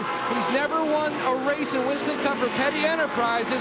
Maybe that will come tonight, but right now he's on par for his best finish of the season, Marty. Jeff Burton having a very solid run on the racetrack. They were very upset after that last pit stop with Jeff Gordon's team. Frank Stoddard, the crew chief for Jeff Burton, came off the toolbox and went and asked Robbie Loomis, the crew chief for Jeff Gordon, are you going to pit under this caution? Robbie Loomis said no. So Jeff Burton in his pit stall, he's pitted right behind Jeff Gordon, pitted very far forward in his pit stall. Then Jeff Gordon came down pit road, blocked them in. They lost a lot of spots on pit road, but now they're gaining them back on the racetrack. Dave Burns. Instead of gaining, Ken Schrader's team may be losing. Alan alluded to early in the program how they had worked on getting through the middle of the corner with a shock absorber change that they made in yesterday's final practice. Well, it's gotten tight in the center again, and the team has had to rethink how they're going to adjust on Schrader to get him through this race. His drought right now, his winless drought, is way up to 328, and they would like to break that tonight. Alan? Schrader trying to fend off Jerry Nadeau for the 13th place. Nadeau started 39th. Moved his way up quietly but nicely through the field. Yep. Oh, almost gets in the back of the 36 car. I talked to Tony Furr, the crew chief on the 25 car, and they said they really did not get a lot of practice in the 25 car. So basically the setup they have in this car is the same thing that Jeff Gordon had in his. And they thought they would adjust it to Jerry's style as the race progressed. And you want to talk about someone who's gone no place tonight. Whoa, a little contact there. Dale Jarrett started 16th. He's running 15th, and we're just past halfway in this race. Here's Dale.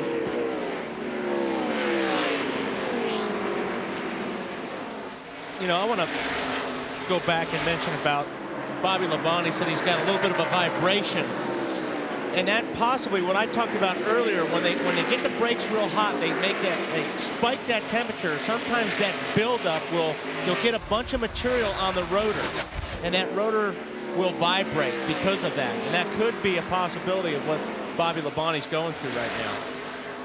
6 drivers in the garage area. Liz is with one of them now. Matt, you were running not really good early on, but then you started coming around. What happened out there? Well, we were really struggling tonight with our dual tours. We just really missed the setup tonight. And as far as the wreck, I'm not really sure. Hornaday was involved, so I imagine he ran in the side of somebody and spun out, and I couldn't get out of the way. So just the wrong place at the wrong time. Still working on your car, so you're going to try to get back out there?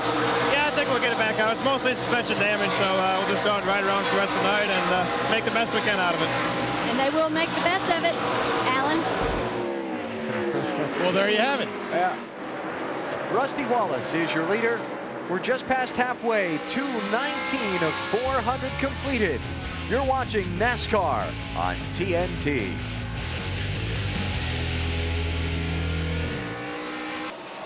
All right, EJ, a little down under lingo lesson. Of course, I've been to Australia. BP, you need to figure out some of those down under terms.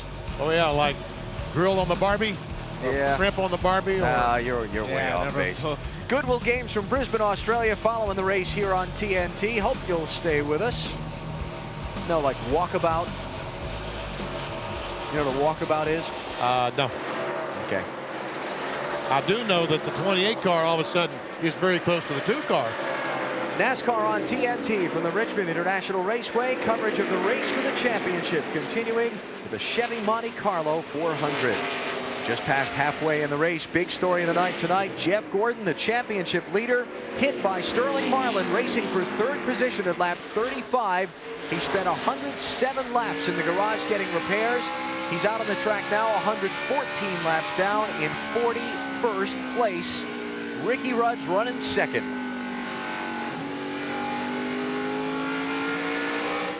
Gordon came into the night 342 points up on Rudd in the championship. Stands to lose 100 and change of that tonight if Rudd is able to stay up there and have a good top 5 finish. On board with Jeff Gordon as he goes down into turn 1 at Richmond. You can see right now, points were awarded for positions right now, Ricky Rudd only 212 back. From 342. But we're not going to award him now. We got to finish this race.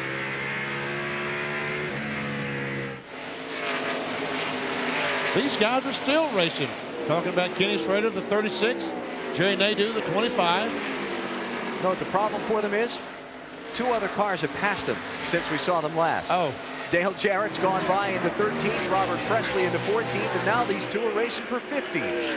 Did I see a puff of smoke out of Schrader's car? I hope not. That wouldn't be good for him, would it? No, it wouldn't. Usually where there's smoke, there's trouble.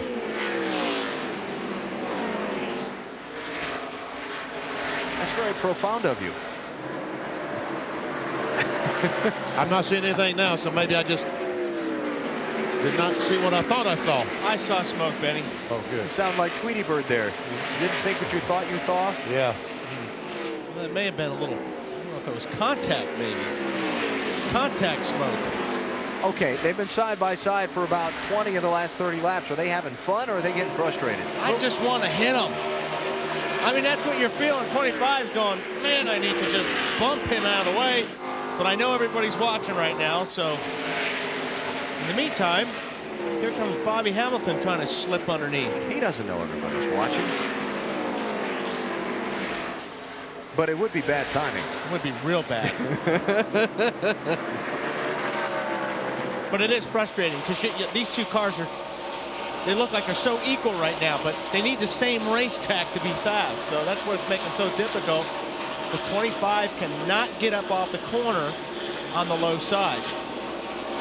Oh, there we go. There's that little temper I was looking for, VP. That was a slide job. I just want to hit him, that's all. 15th place for Nadeau, looking down on Richmond from our U.S. Army Skycam. United States Army being Army of 1. Got a car scraping the wall up in turns 1 and 2. It is Daffy Duck. He might have a tire down. Jeff Green, right front. And 27's the other one's up there. He's got a tire down. That could have been after hitting the wall, of course, but 8th caution of the race. And Rusty Wallace comes back and brings the field to the yellow flag. We'll see some pit stops when we come back in a minute. You're watching NASCAR on TNT. Back at the Richmond International Raceway, under caution in the Chevy Monte Carlo 400 with the Looney Tunes for the 8th time in the race. This one coming out with Jeff Green and Rick Mast at the same time, but separately. Got into the wall in turn 1. Pit stops under the caution a moment ago. Rusty Wallace is leaving the pits. We see him, the 28 car right behind him. Then comes the 8, the 26, 29, 20. And after that, I'm not sure.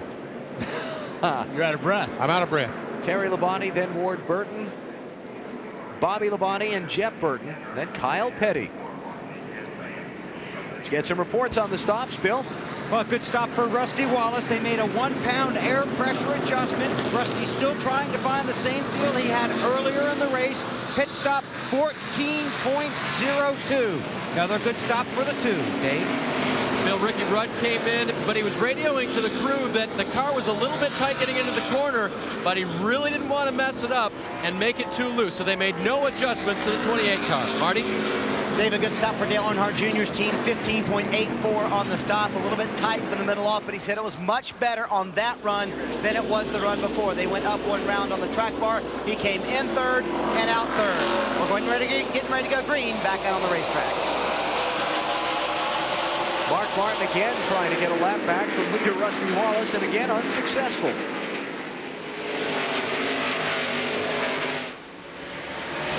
comes Rudd for the lead, looking inside. And like BP said earlier, this is the time to do it. This is the best your tires are going to be. So you really need to get this done in the next 8 or 9 laps where you got the best grip in your tires.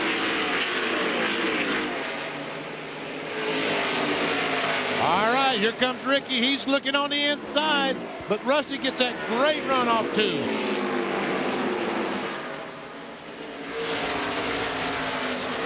It's mentioned that both Rick Mast and Jeff Green have taken their cars behind the wall after the damage from the flat tires we saw a minute ago.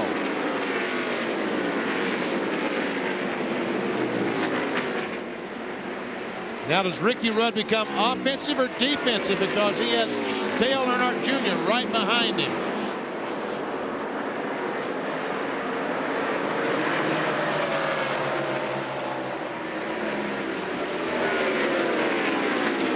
Ricky Rudd showing him just 0.15 of a second behind the leader. Earnhardt Jr. 0.4 of a second. Folks, you can see 0.4, now 0.3. It isn't much. Cut slow. Here goes Rudd. He is doing everything he can to get down there. Now here's where he's got the problem, getting the bike off the corner. And 2 car just shoots out of there. Ricky will drive underneath him, but won't be able to get off the corner. Now, the other player in this equation is Jeremy Mayfield in the 12 car. He's the first one a lap down. He's in 24th place. Obviously very fast at this point, but he's going to get around these leaders and catch a caution flag. And here comes Junior on the outside of Ricky Rudd. Todd Bodine was off the pace on the backstretch a minute ago. He's gathering it back up and continued on. And Dale Earnhardt Jr. takes over that second spot.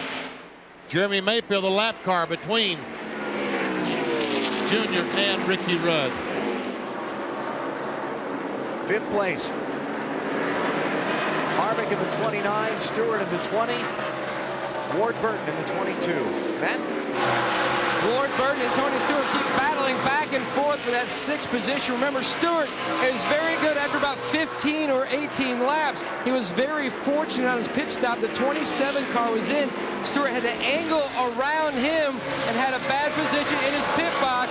Fortunately, he didn't have to back up and lose even more time or lose spots. They made air pressure adjustments in both left side tires. They went a half a pound down and a half a round of wedge. He still needs forward bite.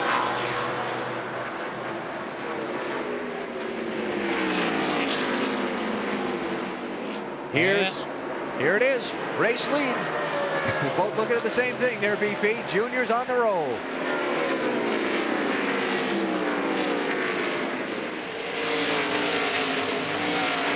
Now here's where Junior had the trouble earlier, was running down low and then getting sideways, getting up off the corner. And it looked pretty good, that corner.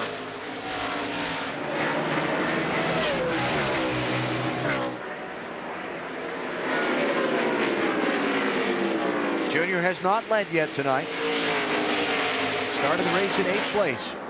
I think that Dale Jr. wants to pass Rusty Wallace, but I don't think that he's going to try as hard as Ricky Rudd did, because I think that he realizes that Ricky Rudd tried so hard that right now he probably has built the air pressure up in the right front tire, and his car is not quite good. Rudd needs to calm down and run a few laps to let his car come back in. That's the problem here with the 5 car. It looks like he's got some sparks coming off the side of that thing. Exhaust pipe hanging out, maybe? Dragging on the ground? Yep. You got it. We've talked about how much Terry Labonte needs to have a good run. Black flag's up for him. Can't leave that. I don't know if that tailpipe's going to make it around many more times. Oh, man, what a terrible, terrible break. Running in 9th at the time of this trouble. That's too bad for Terry. And it looks like the Junior's car just all of a sudden, just in a lap, slowed down about 2 miles per hour.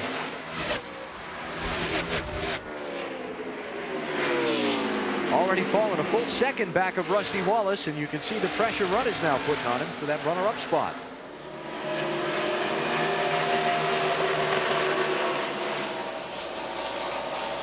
Well, that lap, Junior's car was back up to speed, so I'm assuming last lap he had got sideways, pushed or something that caused him to lose that 3 or 4 mile per hour average.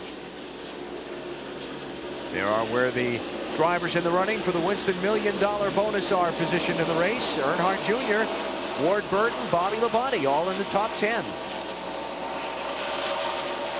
They've given away the money 10 times out of 18 tries that they've had these $1 million bonus races. So he's got fluid coming out of there too. BP, see that dripping down there? Bill Weber. Oh, Terry Labonte on pit road. They're going to look where the sparks were coming from. They had to answer the black flag from NASCAR. Terry very disappointed on the radio. They were hoping they'd be able to stay out and maybe catch a caution, but that didn't happen. This team cannot buy a break. Just we were talking about how well things were going. They just had another good pit stop.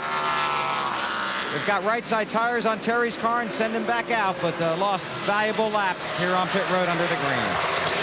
There's some kind of fluid coming out of the front of that car. Terry Labonte has made contact with the outside wall, hasn't he? Looks like it, doesn't it? Yes, it does. All the scuff marks on the right side tires. And all of a sudden, the 29 car is losing positions. Or maybe he's trying to gain one, trying to pass Spencer, huh? Yep, Spencer's in 4th, Harvick's 5th, Stewart 6th. And Harvick trying to move forward and see if he can get around Spencer. 256, complete of 400 here in Richmond. Rusty Wallace is your leader. The Chevy Monte Carlo 400 with the Looney Tunes on TNT is brought to you by Casey Atwood and the Dew Crew. Fueled by Mountain Dew. By Pep Boys. All you need to know is where to go. Pep Boys. And by Team Monte Carlo.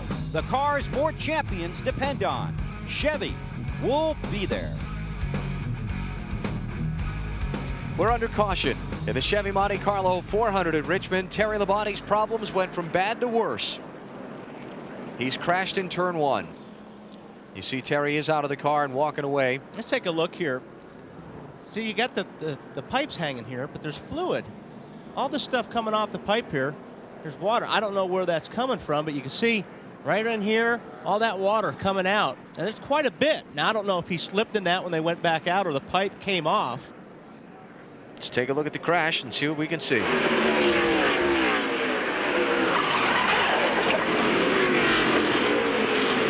If you looked at the top of that frame. Yeah, the pipe is up here. You could see, well, there's another piece of it, though. Something came out from under that car, and he ran it over. Yeah. Now, there's the fluid in the pit stall when they left. I don't know. What any idea what that is, BP? It looked like water. If we get a chance to see that again, if you look right out behind the car, like right around the start-finish line, you're going to see something come flying up. Watch the car as it comes toward the start-finish line, and you're going to see something come flying out just as the car turns sideways behind it. Right, see it right there. See right there, yep. Right there. Something's come out from behind the car, and he's run it over and cut the. See, there's the piece of metal coming down the center of the track right there. Yeah. Right up there. He's run over his own tailpipe, I think. But then if you keep watching, see right there, there's something big going up the racetrack there, which looks That like, is the tailpipe. Yeah. The part of the tailpipe or the other tailpipe. Whatever. No good. Yep.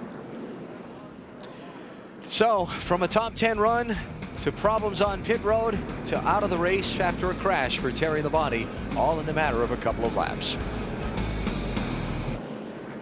Back at Richmond, under the caution flag, cleanup continues from Terry Labonte's crash down in turn 1. Watch Kyle Petty's car here as he comes down the backstretch, guys. Yeah, you see right here, something's going to fly right off the back of that wreck car. All that stuff. That looks like a brake hose. Well, it looks like.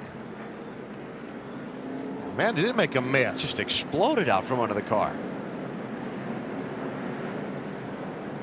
Wow. Huh. Or a seagull. Well, you never say never, but I don't think so. No, probably not. We'll come back to Richmond in a minute. They're still cleaning up from Terry Labonte's crash. I'll play Why, boy, you spin me around.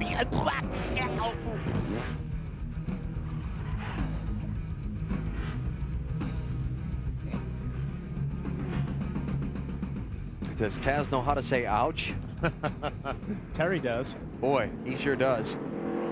Cleaning up the caution from the Terry Labonte crash down in turn number 1. The 9th yellow flag of the Chevy Monte Carlo 400 with the Looney Tunes.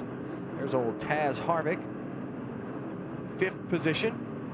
Now let's go into the garage to Liz Allison. Terry, you had a great run going out there. What happened? Well, we did. Our Kellogg Chevy was running good tonight, and we were really good on long runs. I got into the wall a little bit coming down the front straightaway, and I knocked the tailpipe loose. We came in and bungee corded it up, and I guess it came loose and got under the right rear tire, and that was it. We're done for the night then. Now, there were some reports that there was a lot of fluid. Would that be what that was coming from? No, that came from after I spun and hit the wall. It broke something, I guess, but the tailpipe came off. That's what I think happened. I'm not sure. It felt like the tailpipe came off, got under the right rear tire. But you're okay. I'm fine, yeah, thanks. Right. Alan. That's too bad for Terry. Had a good night going. He is out, and we are back under the green flag. Jeremy Mayfield, first car, a lap down in 23rd place. And Jimmy Spencer report from the pit area that he has trouble with his 3rd gear, losing spots on the restart because of that.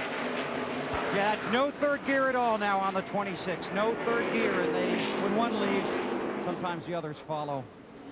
Challenge for the lead. Dale Jr. going to try Rusty again. Not this time. Got a little hello from Mayfield on the back bumper, too.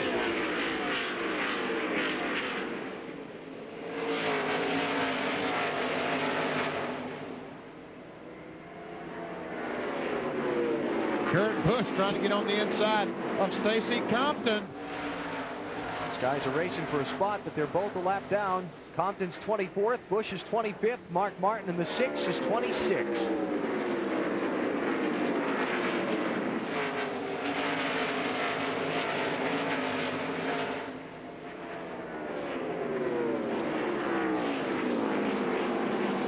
Oh, Mayfield up the hill.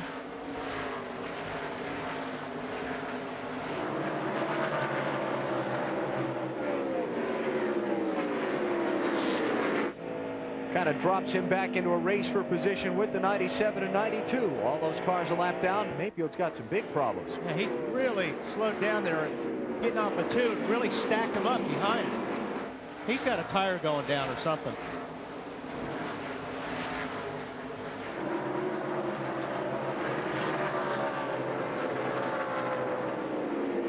So he'll be heading for pit road next time by. Whatever it is. Looks like the tires are up.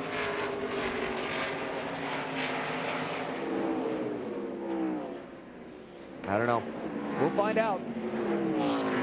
But Jeremy Mayfield off the pace and in trouble. Matt, what is it?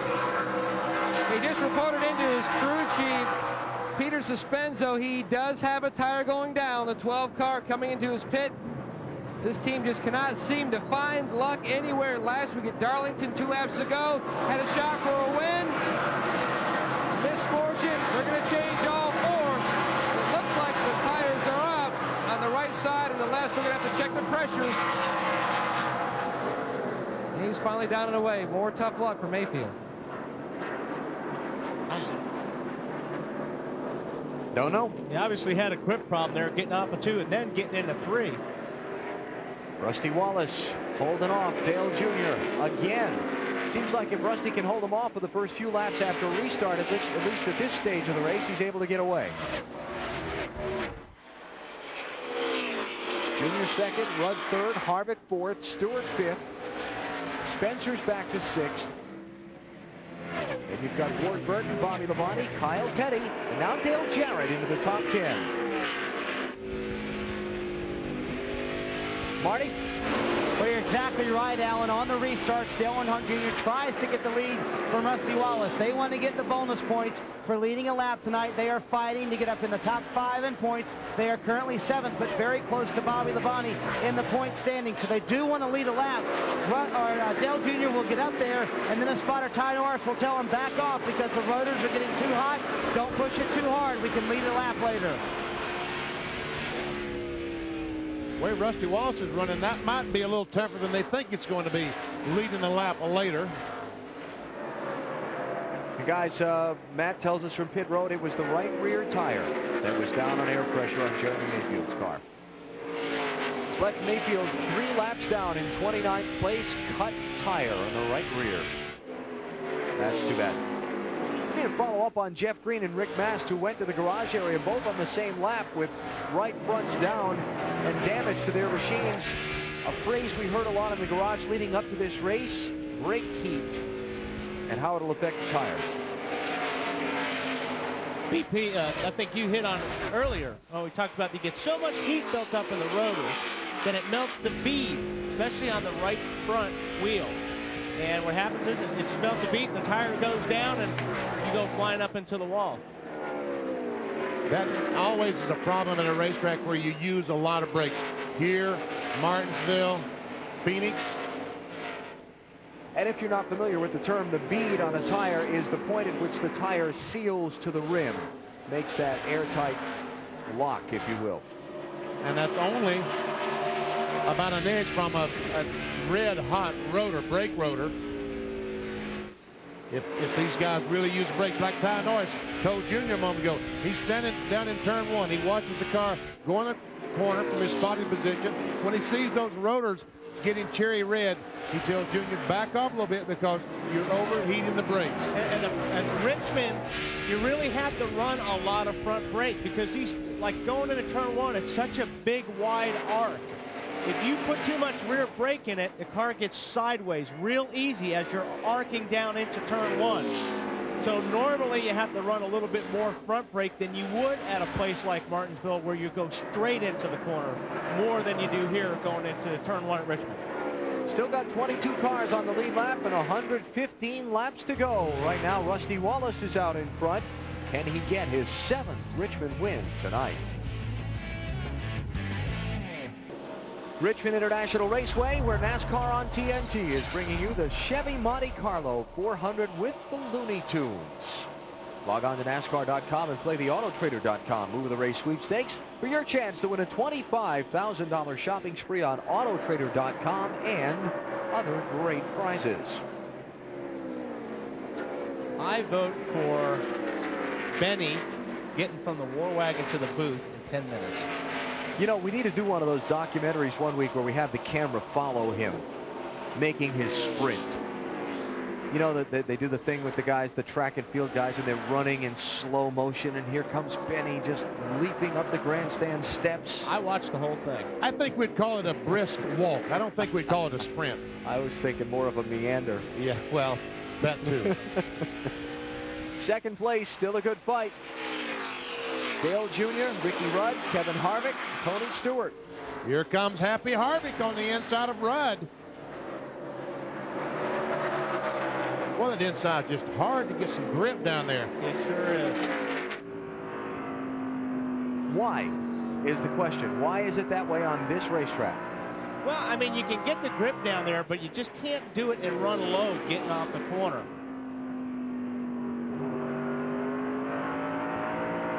When they start running some laps and these tires get nice and hot, when you down low, the car starts sliding across that asphalt, and you just cannot get on the throttle quick enough, otherwise the car will push directly into the wall.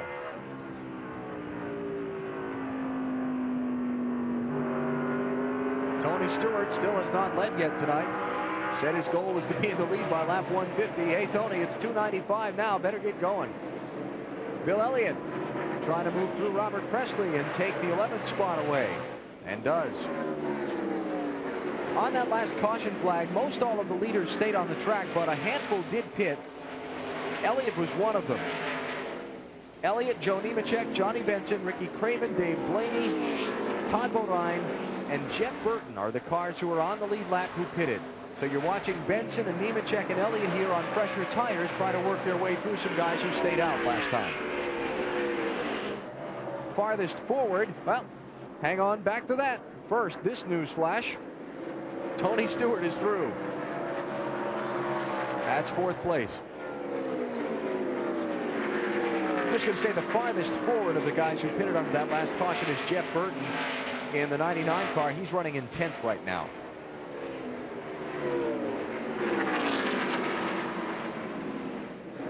There's Jeff.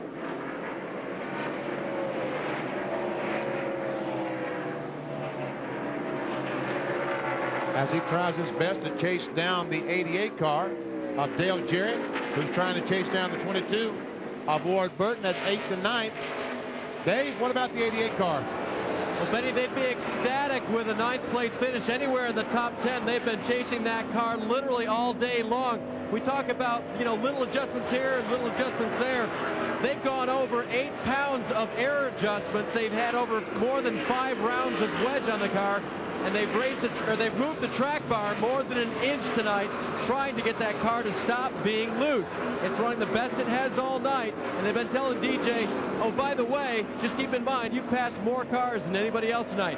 They keep going back, they keep going forward, and now the car is the best it's been.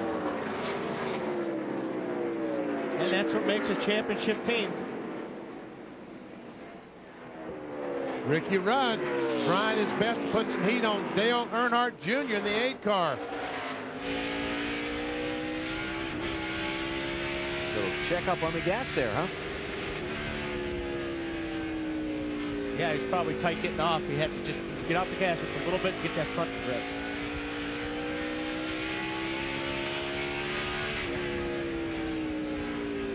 Thought I heard him into the rev limiter too on the front side. Yeah, you did. You did. Going down into turn 3, he was on the rev limiter. Let's listen. Oh, this is coming straight away. Yep, he's in it going into 1 too. And that rev limiter on these cars, the engine builders were telling me, are set at 9,200 tonight. And an easy thing to do here is overdrive. Get into the corner way too deep, and the rev limiter helps you not drive that far into the corner. Roll it in. Can Rudd get that grip on the bottom of the racetrack? My guess would be no. Hasn't been able to all night. Rudd has been under people and under people and under people, but every time he comes off of turn number 2 on the bottom side of somebody, he can't stay with him. And as they get side by side briefly, Stewart's closing in. And check that out, last lap, Tony Stewart was the fastest car in the top 10. Dave? Well, Benny, Allen referred to Ricky Rudd not being able to turn. He has the same problem that I reported on earlier. He'll get into the turn, he'll start to turn it, and then it will start to snap loose on him. And so he's very cautious when he gets down on the bottom. I think Earnhardt got a little bit loose up off a 2, and they had to check up a little bit, and Ricky checked up in a 20, just fill that hole down on the bottom. Now they've got a slow car as they come off the corner. Buckshot Jones right in front of these 3. And he bails, gets out of the way. Still there, still there. Talk a lot, seems like, in the last month or so about Tony Stewart's car being better on the long runs. We've run 37 laps since the restart. Look at how red the rotors are on Tony Stewart's car. He's got the front brake, he's working. Still down there. Watch when we go down in the corner. Clear, all clear. Yeah, couldn't see him there.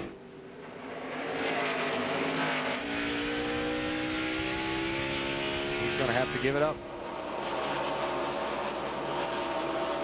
He can't run under Rudd either off that corner. He had to give it up. And you have to. If you just stay down there, you're just abusing your tires. And you're going to just finally get that right front so hot, you get into that danger area of possibly going to, talking what we did on the brakes, getting that right front hot and right front tire backing down. Closing in, final segment of the Chevy Monte Carlo 400 at Richmond on TNT. Next weekend, our coverage of NASCAR continues from the New Hampshire International Speedway, beginning Friday with Bud Pole qualifying on CNN Sports Illustrated at 3 Eastern Time. Saturday, happy hour, 11 in the morning on CNNSI. Then Saturday afternoon, the NASCAR Busch North Series from New Hampshire on NBC at 2 Eastern, and the New Hampshire 300 1 week from tomorrow, 12:30 Eastern Time on NBC.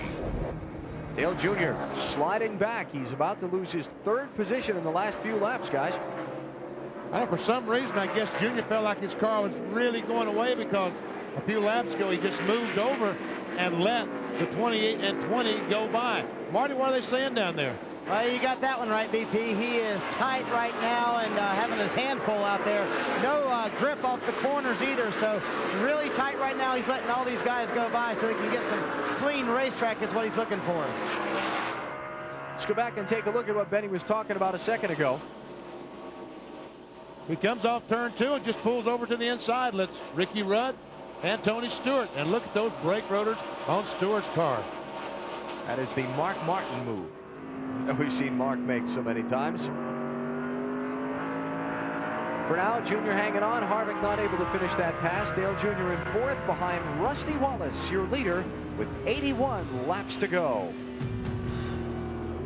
Rusty Wallace leads the Chevy Monte Carlo 400 with the Looney Tunes at 77 laps to go. Wallace has been out in front for 222 of the 322 that have been run so far tonight. Man on the move at this point in the race, though, is that driver, Jeff Burton. Where did he restart after he changed 4 tires back in 15? He's back at lap number 269, and now at 323. He's picked his way to 5th. I guess it was 13th, but he has picked up 8 spots against some awfully fast race cars. Marty?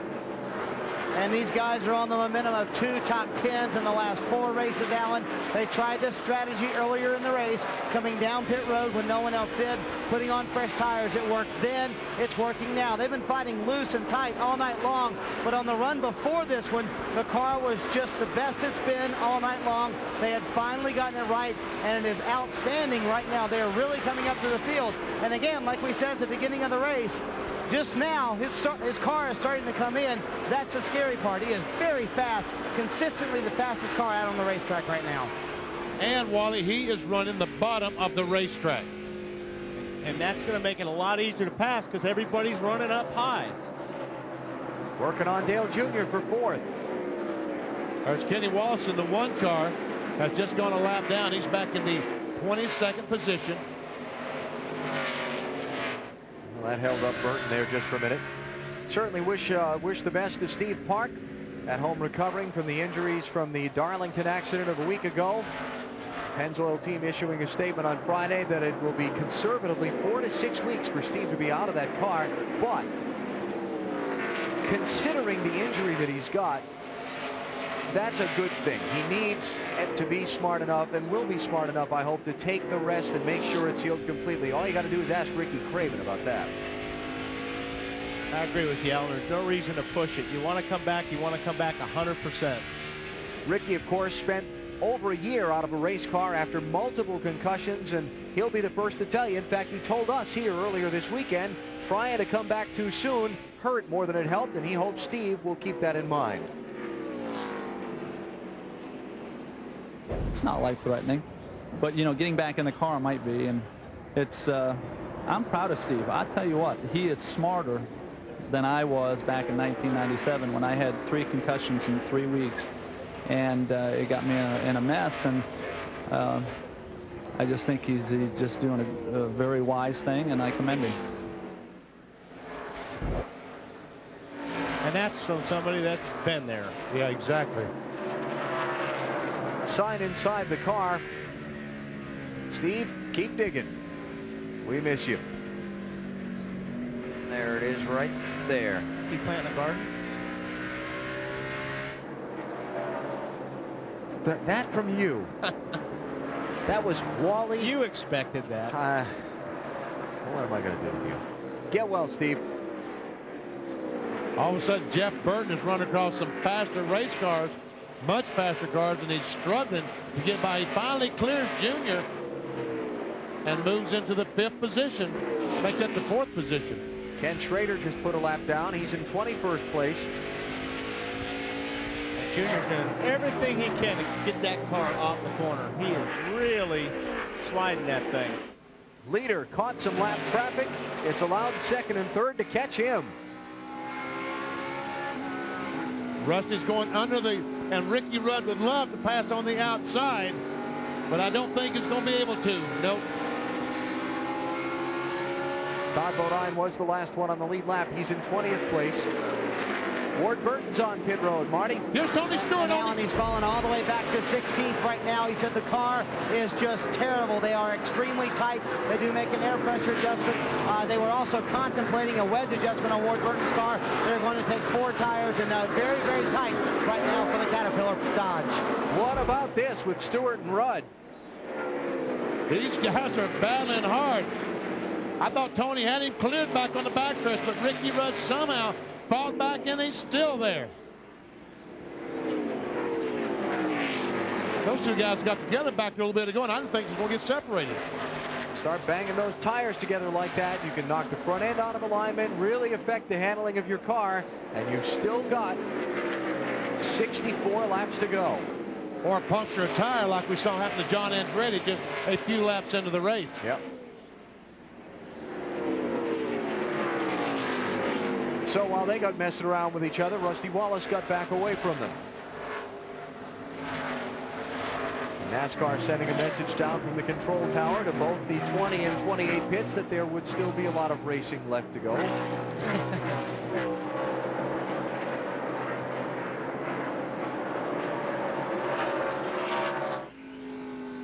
Leaders last pitted at lap 235. It's been 101 laps since they stopped, so if no caution comes out soon, we'll see him on pit road under the green. Rusty Wallace is the leader in the Chevy Monte Carlo 400 at Richmond. 57 laps to go, and green flag pit stops in just a few more laps. Now let's take a look at NYPD Blue weeknights at 6 on TNT.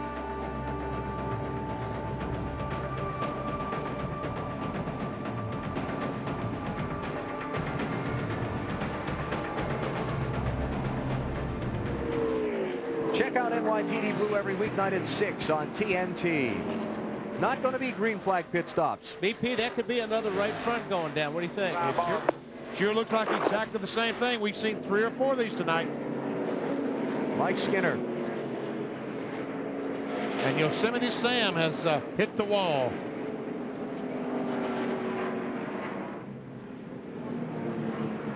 Looney Tune guys had problems tonight. Had a hard time tonight. Just joining us or haven't been with us the whole night, Jeff Gordon involved in an accident, racing for 3rd with Sterling Marlin at lap 35. Gordon is in 38th place, 116 laps down. Gordon's got a right front down too. Yep. Now, here come the leaders to pit road. Could be the final stops of the night. How about the pressure on the pit crews? Got to get it done now, Matt. The caution came at a great time for Tony Stewart. He was going to pit in 3 more laps. He said he needs help up off the corner and a turn in the center. They went up a half a pound in the left rear to Bill. Pound up on the right rear for Rusty Wallace. Remember, he said we don't want to go down on air pressures late in the race because it's so late they go up on the right rear. Dave? Once again, no changes for Ricky Rudd. He said to look at the left front fender, not because he thought it was a problem, but so the boys wouldn't have trouble getting the left front tire on. Marty. Jeff Burton wanted a little more grip off of the corners. They went up quarter pound in both rear tires, and a very long pit stop. They lose a lot of track position on pit road. Hollywood is upset. Evidently, he had some trouble with the front tires on that 99 car. And you can see the entire crew. They had a really good car. They had moved into the 3rd position, and they lost a lot of time on pit road. Rusty Wallace wins the race off the pit lane. Ricky Rudd is 2nd, Kevin Harvick 3rd, Dale Jr. 4th, then Tony Stewart 5th. Dale Jarrett gets out 6th, followed by Jeff Burton, Bobby Labonte, Johnny Benson, and Bill Elliott.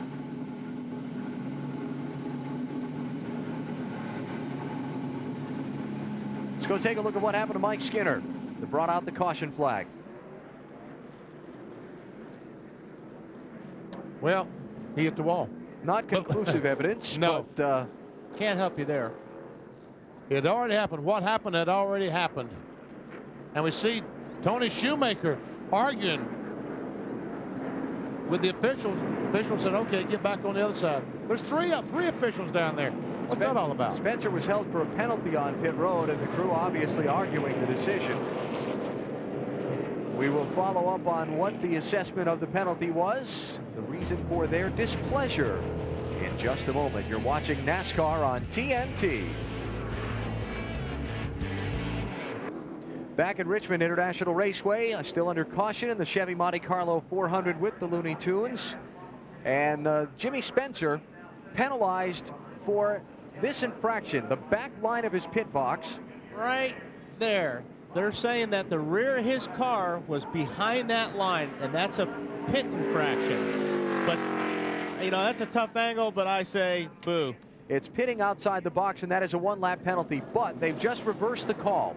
They've just allowed Spencer to pass the pace car, make up the lap that he was penalized, and he's back on the lead lap. A very good call. I will have to go with that then. Upon further review, common sense prevailed. There you go. Because there was no one behind Jimmy Spencer. The 5-car Terry Labonte, that was his pit stall. He's out of the race. They're packed up. They're gone. He was not impeding anyone's progress as they tried to leave their pit. So Spencer in 18th place, last car on the lead lap. Still under caution, cleaning up with 50 to go here in Richmond, and Wallace leading. Back at the Richmond International Raceway, field getting the signal in one more lap. We go back racing in the Chevy Monte Carlo 400. Jimmy Spencer allowed to pass the pace car, make up the one-lap penalty. Now you see him sliding forward in line. He came down pit road in 9th position, and they're going to place him up in line behind Bill Elliott in front of Ricky Craven in the 11th spot for the restart. Well, I think that's a good call. I'm down here on pit road with crew chief Donnie Wingo. I know you really don't want to talk right now. They claimed you were out of the box. They put you back on the lead lap and put you in 9th. You okay? Yeah, but I mean, we still lost about 3 more spots from probably, or 4. I mean, our pit stop's been great all night, but you know, I guess we'll have to take what we get right now. You know, they admitted they made a mistake, and you know, they green flag, green flag. Back underway, Ward Burton in the 22 car is on the tail end of the lead lap, in front of Rusty Wallace, who's the race leader. Ward had pitted under the green flag, then the caution came out, trapping him a lap down. He stayed on track when the other front runners pitted. That's how he got to be first behind the pace car. Robert Presley had a little loop down the front stretch, but he's continued on. Ricky Rudd is hoping he can use some of these lap cars. Kyle Petty, Ward Burton, some of these cars to be able to get by Rusty Wallace. He's hoping Rusty will choose high, he'll go low, or vice versa.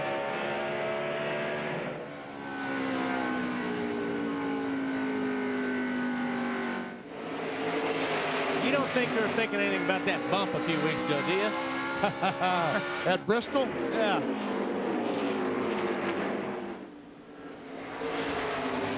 Wow, he's right on that bumper. Right on it.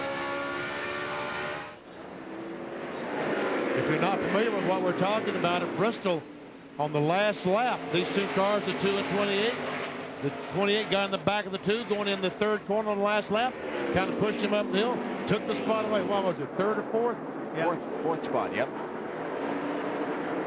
Showed it to you in our pre-race show. Also talked about in our pre-race show, how wild was it going to get tonight? We're down to wild time, 42 to go. Oh, the 1 car got way high up in turn 2. Might have got a little bit of a tap. Kenny Wallace kept it off the wall, though. He continues. He's back in 22nd place, a lap down.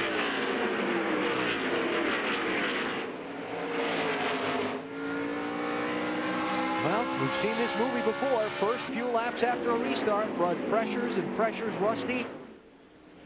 If he can't get by right away, and he hasn't succeeded yet, Takes Rusty 10 to 12 laps, Alan, 10 to 12 laps, and that's why they went up on the air pressure, trying to cut that time in half here this late in the race. Trouble down the front stretch. Dave Blaney has been spun into the trialable grass, comes back up onto the surface, but nobody gets into him. Caution's out. 11th one of the race. And Ward Burton's going to get his lap back.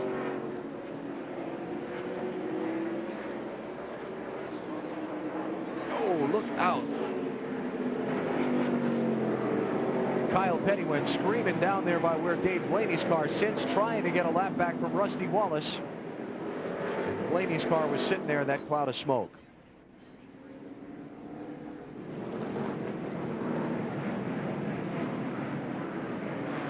No fire in the engine there for Blaney. No power. A lot of damage to that left rear on his car. Yep, now he's got it fired up. Let's take a look.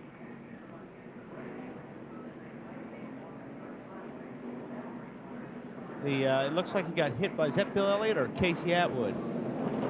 It's Bill who was right behind him. Yeah, it's a 93 car. It looked like it checked up because of Stacy Compton getting out of shape here. Yeah, and Bill's got a lot of damage on the right front of his car. The 97 car hits the wall. I think that's what started all of it. Yep, and there's Stacy in the back.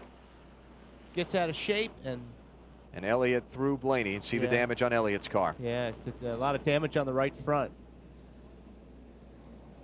Ward Burton does get a lap back. He's on pit road for fresh tires along with Elliott, Benson, and a couple of other lead lap cars. The Chevy Monte Carlo 400 with the Looney Tunes on TNT is brought to you by Team Monte Carlo. The cars more champions depend on. Chevy will be there. By Miller Lite. Grab a Miller Lite. It's Miller time. And by Viagra. Ask your doctor if Viagra is right for you. Less than a lap from the restart here at the Richmond International Raceway. Those who pitted on the lead lap: Johnny Benson, Bobby Hamilton, Robert Presley, Ward Burton, Bill Elliott, Jerry Nadeau. Those are the lead lap cars that pitted.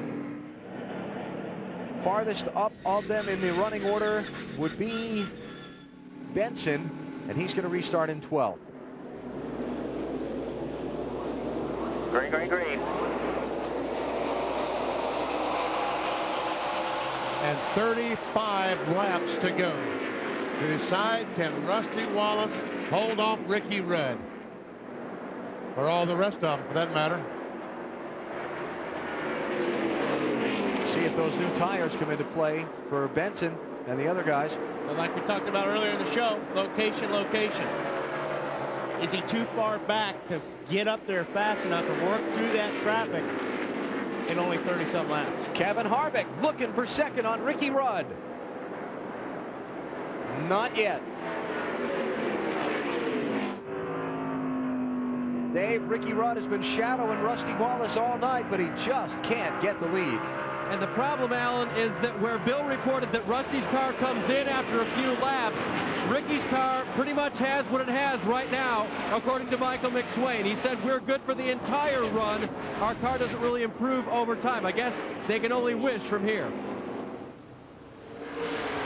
And the caution flag is out. Debris has just fallen off the Bill Elliott car. Caution number 12. Wow, a lot more may. You see the damage from the earlier accident has been magnified now that Elliott's gotten back up to speed with that Dodge. Back in a minute.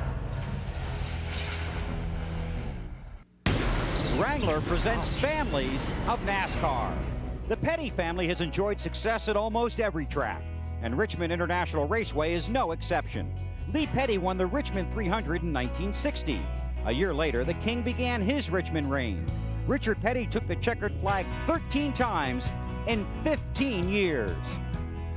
21 years later, it was another Petty's turn. Kyle Petty won the spring race here in 1986. For more on the Wrangler families of NASCAR, go online to NASCAR.com. And it has certainly been a frustrating and at times disappointing season for Kyle Petty. It looked like tonight maybe his first top 10 since April of last year at Talladega. But just a few minutes ago, he pitted under the green, lost a couple of laps, then the caution came out. Kyle continues to be determined to be successful as a driver, also running the operation at Petty Enterprises. Also, you have to keep in mind he's pointing toward a big race later this month in Kansas City, the home of Sprint. Kyle Petty looking to get back to victory lane, but a strong run here tonight was taken out of play by the caution flag. Alan? Yeah, Bill, Kyle trapped in 26th place now. The first car, the only car, in fact, 2 laps down. That's too bad for him. 1 to go. Here's the signal now. The caution came out for debris from Bill Elliott's car. This is Jeff Gordon's view. Watch this as pieces start flying off. And I don't know what those pieces are. I just hope that they won't puncture a tire, because that's not the drama that Rusty Wallace, Ricky Rudd, those guys need, worrying about debris and puncturing a tire. Johnny Benson, the first car who took fresh tires under that last caution, is in 10th place now. And we're going to get the restart with 27 laps to go. Rusty Wallace really laying back from the pace car. Look at that.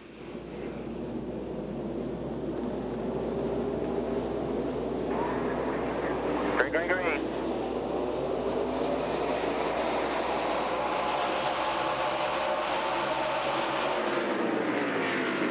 Remember, Rudd's got to try and get him quick. The longer they go, the better Wallace gets over Rudd.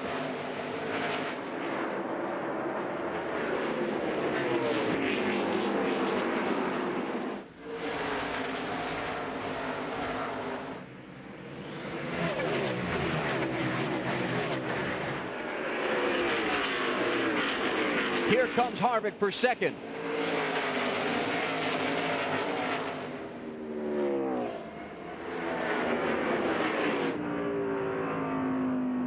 Rudd's got to be careful here. Jeff Gordon is well down in the field. He's in 36th place, 117 laps down. A second place finish is going to be a good points night for the championship for Ricky Rudd. He can't take a chance on getting taken out by the rookie behind him trying to get a spot. And I don't think that Ricky Rudd realizes just how good this 29 car is right now. I think this is by far the best that Harvick has been all night long. Looking down on Richmond from our U.S. Army Skycam. There are 212 ways to be a soldier. Find out more at GoArmy.com. Oh, Rusty Wallace is down. Off. Rusty Wallace bumped onto that high lane. Ricky Rudd goes to the lead. Here comes Harvick underneath.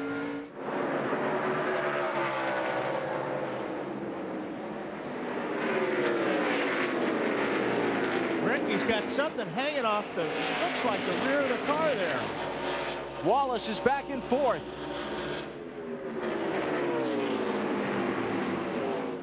I think that's where Harvick made contact with the back bumper of the 28 car. See that hanging right there? Little piece of metal.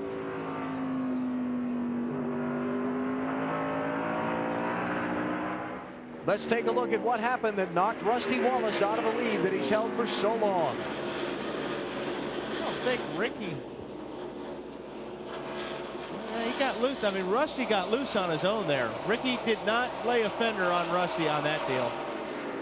He was close enough underneath the rear of the car where it probably took a little bit of air out, but I don't know, BP, did you see any contact there while it was happening?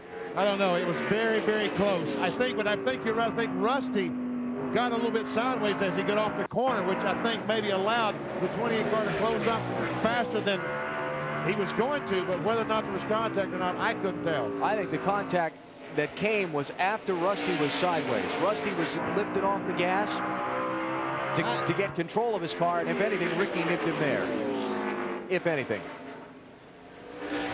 So, the man who's led 276 laps of this race is back in 4th. And now with 18 laps to go, Kevin Harvick trying to get the lead on Ricky Rudd. Tony Stewart just got punted up out of the groove a lap ago by Jeff Burton. Stewart has fallen back to 9th place.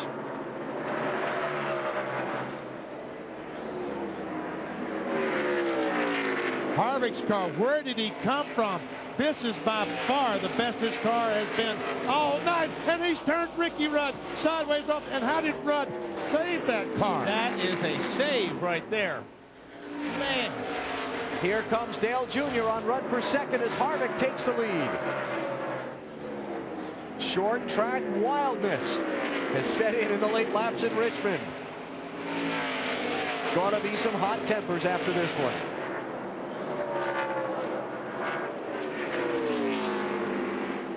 Kevin Harvick looking for his third win of his rookie season. And here we have Dale Earnhardt Jr. 15 to go. 15 laps to go. If he could get to the front, pick up $1 million bonus. Tell you what, might not be enough time for Kevin Harvick to get away. How did Rudd save that car? I don't know.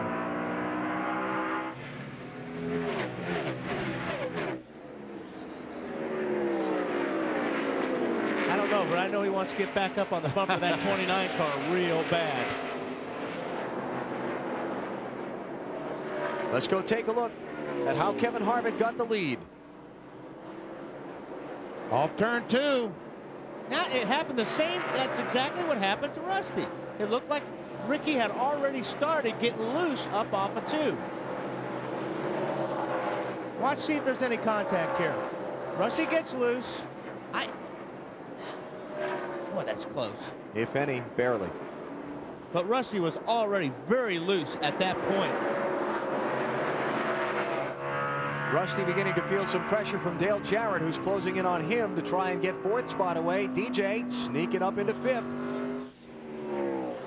Can Rudd get... Oh, Harvick's loose off 2. That's what I'm saying. These guys are getting real loose off of 2.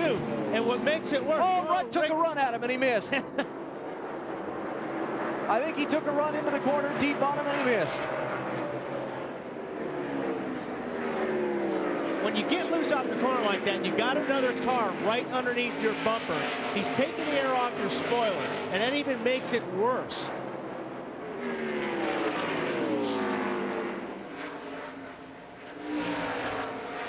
There's Jarrett. Bobby Labonte closing in on Rusty Wallace. 11 laps to go.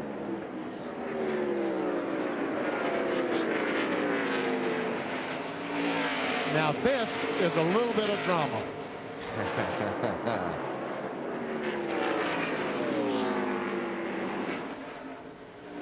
Kevin Harvick started in 22nd place tonight. First laps he led all night have been the last 7. Rusty Wallace in 4th. Ricky Rudd is not giving up. Not much lap traffic going to come into play over the final 9 laps. There is one slower car ahead of the leaders, Casey Atwood. Other than that, clean racetrack. 4th place.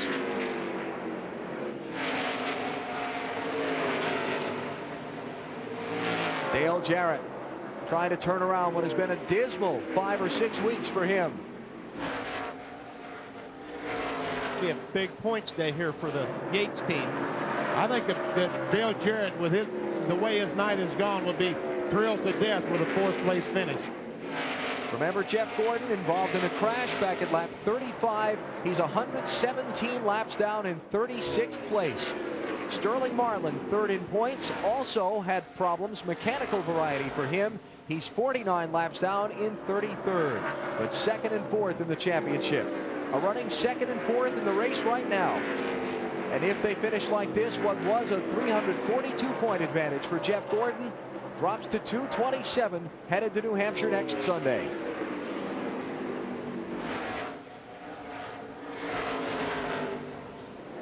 Six to go.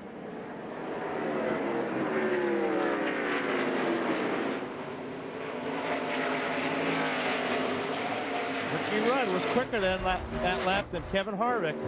We've seen Harvick slip, we've seen Rudd slip, we've seen Wallace slip. He got the bumper. Here comes Rudd. Oh, man. The bump and run. Rudd goes back to the lead with 5 to go. He better get away from him, too. BP, I told you these guys were better at it than most. He'd better get away from him.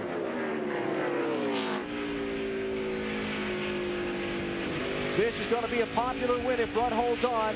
He's a native of Chesapeake, Virginia. Not an hour's drive up the road from here.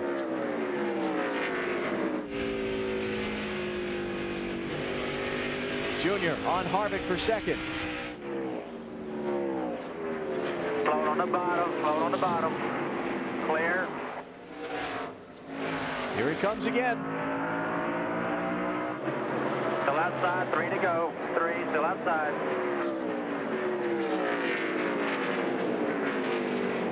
Dale Jr., the farthest up of the drivers eligible for the $1 million bonus. And Ricky Rudd is loving this. He's looking at that rearview mirror. He's going, race, boys, race. As he pulls away as they're doing it. 2 laps to go for Rudd. Earnhardt Jr. gave it a try. Looks like he may have to settle for third.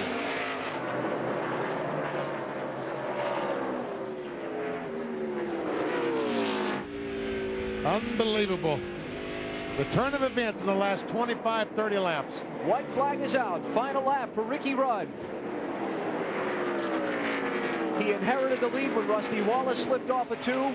Then Rudd's car got away. Kevin Harvick took the lead. He got back to Harvick. Used the old bump and run on him with 5 laps to go. And it's going to be a big night in the championship for Ricky Rudd. Checkered flag is up. Rudd wins the Chevy Monte Carlo 400 at Richmond.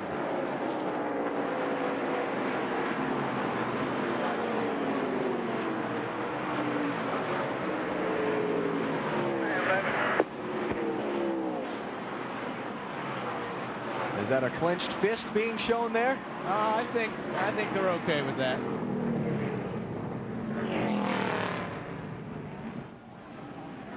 Ricky Rudd pulling out a big night here in Richmond.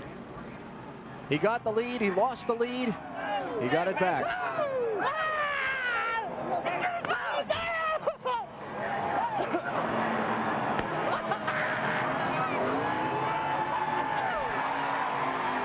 On board with Kevin Harvick. There's the bump. Up the hill he goes. Underneath goes Ricky Rudd for the win. You could hear the bump too, couldn't you, in that? The audio? Oh, he's going to tear the grass up. Well, the grass is all, they've used all the grass they needed. Second Richmond win for Ricky Rudd in front of his home state fans. We'll hear from him when we come back in a minute.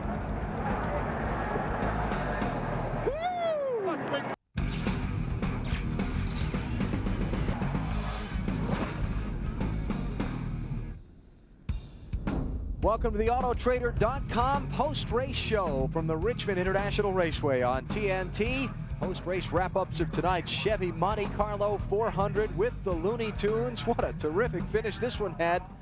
3 lead changes in the final 23 laps, and it's Ricky Rudd who comes out on top to get his second win of the 2001 season. Good points nights for Rudd and Jarren after Jeff Gordon had his troubles early. See, 17 cars will finish in the lead lap. Bill Elliott, the last, he will finish in the lead lap despite the problems he had running the back of the 93 car. Kenny Wallace in for Steve Park in the Pennzoil car, 21st place tonight. A lot of guys got overtaken in a caution that came out just after they made green flag pit stops, put them well behind. And you see Jeff Gordon going to finish 36th tonight. Got bumped by Sterling Marlin and crashed in turn 3, racing for third at lap 35. 117 laps down. Ron Hornaday had a great run started tonight. Had some trouble over in turn 2, crashed out of the race. Mike Wallace on the front stretch, and Brett Bodine also out of the race. Dave Burns just moments ago spoke with Dale Earnhardt Jr.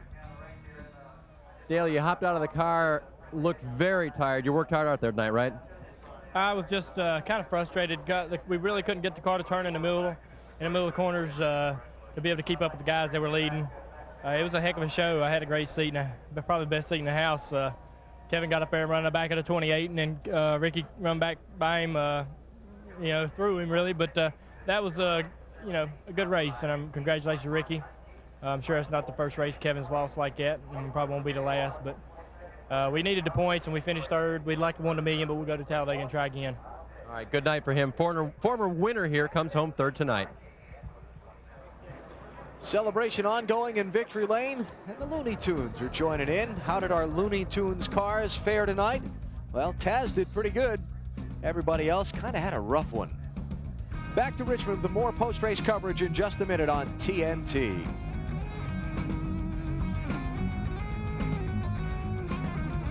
Back at Richmond, let's take a look at our Pepsi race recap and the highlights of the Chevy Monte Carlo 400 with the Looney Tunes. Lap number 6, John Andretti was the first to have problems on the night. Got together with Jimmy Spencer, cut left front tire. Buckshot Jones got turned around off of turn number 4. First of a couple of incidents he was involved in during the night. This was the big one, though. This is the headline maker right here. Sterling Marlin nipping Jeff Gordon, racing for third at lap 35. Another look at it. Gordon going to finish in 36th place, 117 laps down. Ouch. Moving ahead to lap number 93, Sterling Marlin, third in points coming in, broke the transmission on a pit stop. Went behind the wall, lost 49 laps making repairs. He finishes in 32nd place. Elliott Sadler, one of the 5 drivers eligible for the $1 million bonus if he could win tonight. That one went up in smoke against the inside wall on the backstretch. Mike Wallace gets bumped by Mark Martin. Big cloud of smoke. Somehow, about everybody makes it through okay except Wallace. Closing in on halfway, here's the second of the incidents Buckshot was involved in. Ron Hornaday and he. Contact, Matt Kenseth would also be involved. Now the race getting down to its final laps. Things really got interesting. 23 to go. Rusty Wallace gets loose off of 2.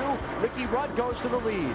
17 laps to go. Kevin Harvick up into Rudd.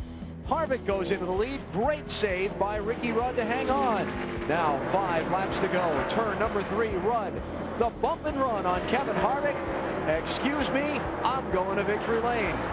And Ricky Rudd does the Victory Donuts, celebrating his second win of the 2001 NASCAR Winston Cup campaign, and a big night in the championship for Rudd as well, winning while Gordon finished in 36th place.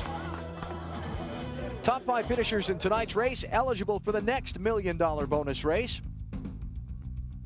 Comes up at Talladega, October the 21st. Earnhardt Jr. Excuse me, this is a look at tonight's results. I'm sorry. I was thinking ahead. But that's how they made out tonight, so the $1 million stays locked in the safe. And Rudd, Harvick, Earnhardt Jr., Jarrett, and Wallace will go for the $1 million at Talladega, October the 21st. We're back to Richmond after this on TNT. On behalf of all the staff and management, we certainly thank you for being here with us this week. Celebration kind of carried over a little bit. Over the wall, literally. Here are the championship standings after tonight's race here in Richmond. Ricky Rudd gaining 120 points on Jeff Gordon. Dale Jarrett gaining 100. And Sterling Marlin losing 2 spots from 3rd down to 5th. 10 races to go in the season now for Rudd and Jarrett to try and catch Jeff Gordon for the title. And Marty Snyder has just spoken with Dale Jarrett.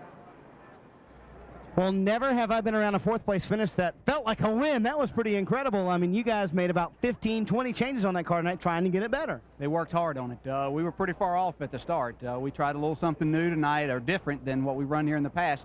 We were just too loose, and we made a lot of adjustments, and credit goes to those guys in the pits. They worked their tails off.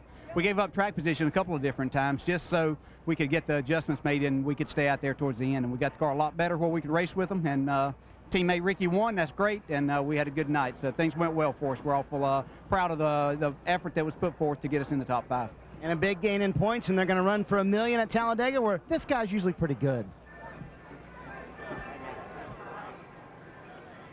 Thoughts of Dale Jarrett as he gets set to head along with the fans out of the Richmond International Raceway. We'll have some more thoughts for you on tonight's race when we come back. Some 100,000 tonight at the Richmond International Raceway, witnessing the Chevy Monte Carlo 400 with the Looney Tunes, and boy, what a finish did we all get to see. And welcome back to our Autotrader.com post-race coverage. Alan Bestwick here with Wally Dallenbach and Benny Parsons. Top of our show, pre-race coverage. In fact, we documented some of the craziness in the Busch Series race last night and people knocking each other into the wall and all the rest. We saw some bumping tonight, but of a little different variety. Wally told us early on that in the pre-race show that these guys are really good at that bump and run. They're going to do it and not put the guy out. And Wally, you were correct, my boy. We went to school tonight and we saw how to do it properly and to do it like you didn't really mean it. Let's go back and take a look at the couple of bump and runs that wound up settling this thing in the final laps. You had first Ricky Rudd leading Kevin Harvick, and that one came down with off of turn number 2. And what a great save by Ricky Rudd. Again, he said in victory lane, he just was trying to figure out where he was going to hit the wall. First one was with 17 to go. This was with 5 to go. And there's that, oh, I didn't really mean that. I just got in there a little bit too hot. That means I was coming in there to move you out of the way is what it means. But I guess what we saw tonight, bottom line, was the skill of Winston Cup drivers, the exceptional car control, because it was a bump and run. It wasn't a, I'm going to knock you out of the way. And I think that what we saw also was a great no call by NASCAR. They saw Harvick get in the 28 car on the backstretch, and then when Rudd, and again, we all know that Rudd intended to go up and hit the 29 car. NASCAR said nothing about it. I think that was a great call. And also, Harvick knew it was coming. Harvick knew that he had one coming, and he accepted the blame for it. And he said, hey, he did what he had to do. So that was good on Harvick's part to accept that. So 3 lead changes in the final 23 laps of this one. Some using the old front bumper, but when it was all done, the veteran Ricky Rudd was in victory lane here at Richmond in the Chevy Monte Carlo 400.